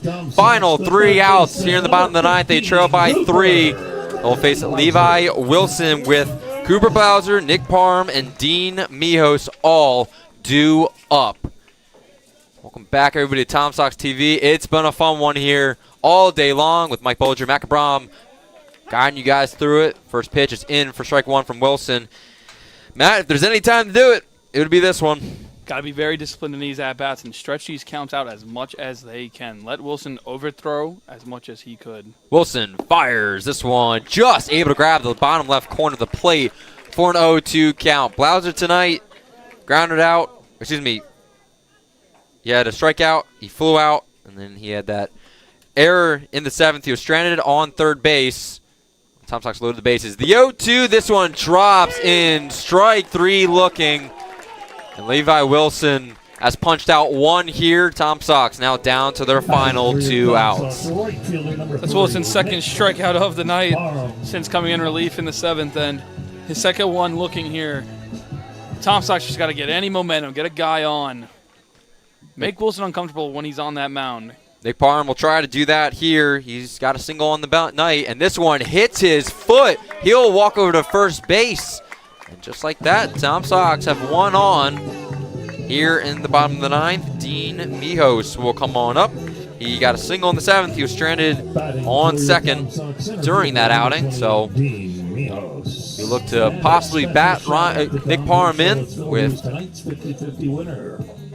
the Tom Sox in desperate need of just, as Matt said, anything here. Wilson fires the 0-0 outside for ball 1. He has to look over behind him to Parham on first. Tomlin, known for his aggressiveness on the base pad. See what he does here. 1-0. Second pitch. Down away. Called strike 1. For Mijos. Came to the game with a 2.43, 17 runs batted in. For Mijos, anything here would go. Mijos, 1 of 3 Tom Sox, 9 out of the 9 in the lineup, or 10 with the pinch hitter and Fink to have not been retired via strikeout. So it's been a hard out tonight, Dean Mijos. Mijos, this one hits the. Does it hit his back? It does. Thought it grabbed his bat there for a second. So 2 straight Tom Sox are hit by pitches, and all of a sudden Nathan Fink, the game-tying run, is at the plate. And this is the momentum Charlottesville needs. They got to make Wilson feel uncomfortable while he's on that mound. And now, back-to-back hit by pitches allowed by Wilson. Something going to get a little bit in his head. He does have the out. He does have that 4-1 lead. But now with Fink coming up, Gibson on deck, Wynn, Levy, just the heart of the lineup coming up right after. It's a very tough position. We do have action in both teams' bullpens. Tom Sox kind of hoping that this inning gets pushed to the 10th. But for now, head coach of the Cavaliers, Brandon Mack, will head out to talk to Wilson for a little bit. So far tonight, Cavaliers and Wilson has gone an inning and 2/3.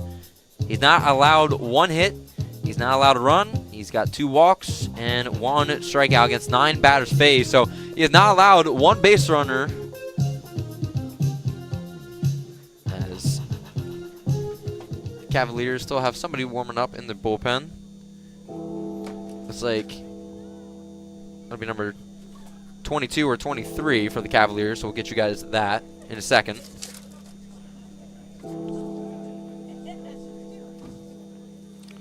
Big mound exchanges. That's going to be it. It's going to be a lefty coming in for the Cavaliers. Lefty coming in, it looks like, according to the roster, it's going to be Bryce Demery who comes on in, who was batting for the Cavaliers in the 4-hole. And now he'll come on in to try to relieve the Cavaliers of the situation. 2 runners on, Nathan Fink up to the plate, 1 out here in the 9th. Doesn't get more interesting than this, folks. We're going to head to a break. We'll see what happens next here on Tom Sox TV.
Bryce Demery takes the mound for the Cavaliers. He'll face number 33, Nathan Fink, with 2 runners on. The game tying run is at the plate here on Tom Sox TV. Mike Bolger, Mac Abram, join along with you guys for the final 2 outs of this one here in the bottom of the 9th in Game 1 of the South Division Championship. First pitch, outside, ball 1. For Bryce Demery coming in, this is his 10th appearance of the summer. 0-2 with an 8.35 ERA. He does have a save in 14 innings pitched, 10 strikeouts, 21 walks, and 16 hits allowed this summer. Umpires called time. Looks like that's Sapp on the second and third base umpire, and Demery hands him something, so something got caught in his socket, looks like. So we'll reset, 1-0. Fink possibly one swing away from tying this ball game. Demery fires. Fink a little delayed on that one. It'll be 1-1. It's high and upstairs for him. So Smart. Sorry, Mike Smart pitch by Demery to go at that same pitch again, this time getting Fink to bite on it. Parm on second. Mijos on first. This one outside. It'll be 2-1 now after Parm struck out to start the day. Or excuse me, the inning. Fink now in the 9 hole. He came in for Sam Mumma a couple innings ago. He was able to get a walk underneath his belt. Now here in the 9th. No more important at bat than this one. The 2-1. This one, swing and the miss. Demery got him down low. It'll be 2-2. Ethan Gibson on deck, followed by Ryan Wynn. Gibson tonight, 0-4. Wynn tonight, he is 1-4. Wynn with a single that was batted in by Ferraro. That's the only run of the game. 2-2, 1 out. Demery fires, swing and the miss from Nathan Fink. And the Cavaliers are 1 out away from taking Game 1 of the South Championship. And now it's Ethan Gibson up to try to extend this Tom Sox Game 1 here at home. 2 guys on. Gibson with his speed. Just trying to get on any way he can. He's got Ryan Wynn on deck. Levy could follow it, even Wallace, but it's got to be one guy at a time, one batter at a time, and here it is, top of the order with Ethan Gibson. 2 outs. Demery fires the first pitch. Gibson rips this one down the first base line. It goes foul into the Tom Sox bullpen. Gibson timed it a little bit better. Would have been his first hit of the night and probably would have scored the speedy Parm and Mijos. But for now, he'll have to reset the 0-1. Demery, the lefty, will face Gibson, the righty. Gibson, the 0-1. Demery fires upstairs, 1-1. Gibson kind of thought about it. Took a squat and popped right back up. He knew the pitch was there if you wanted it. Parm and Mijos taking their leads. Mijos pretty big lead over there on first with no one covering. Parm playing more conservative. The 1-1, 2 outs. Gibson takes that one outside and away. It'll be 2-1 now. Gibson being smart here, letting that one go right into the third. Cannot help out Demery at all. Cannot chase and give him a strike himself. Cavalier fans on their feet. Tom Sox praying for a hit from Gibson. The 2-1, 2 outs. Demery fires upstairs. It'll be 3-1 now. Now Gibson 1 ball away from loading the bases and bringing up number 2, Ryan Wynn from Woolford College. He's got a hit on the night. But for now, Demery steps in. 3-1. 2 outs. This one fouled back. Gibson had to defend the plate there, and we're full. 3-2, Mike. 2 outs, 2 guys on. The guys are going to be in motion on this pitch. 2 runners on. Gibson at the plate. Through 8.5 innings, Cavaliers lead at 4-1 in Game 1 of the South Division Championship. Demery can punch it away here. The 3-2. Fires. Swing and a miss. Gibson misses it and strikes out. And just like that, Demery delivers Game 1 of the South Division Championship to the Cavaliers. A huge 4-1 road victory, to say the least. And now the Tom Sox will have to look for their first win of this series tomorrow night on the road.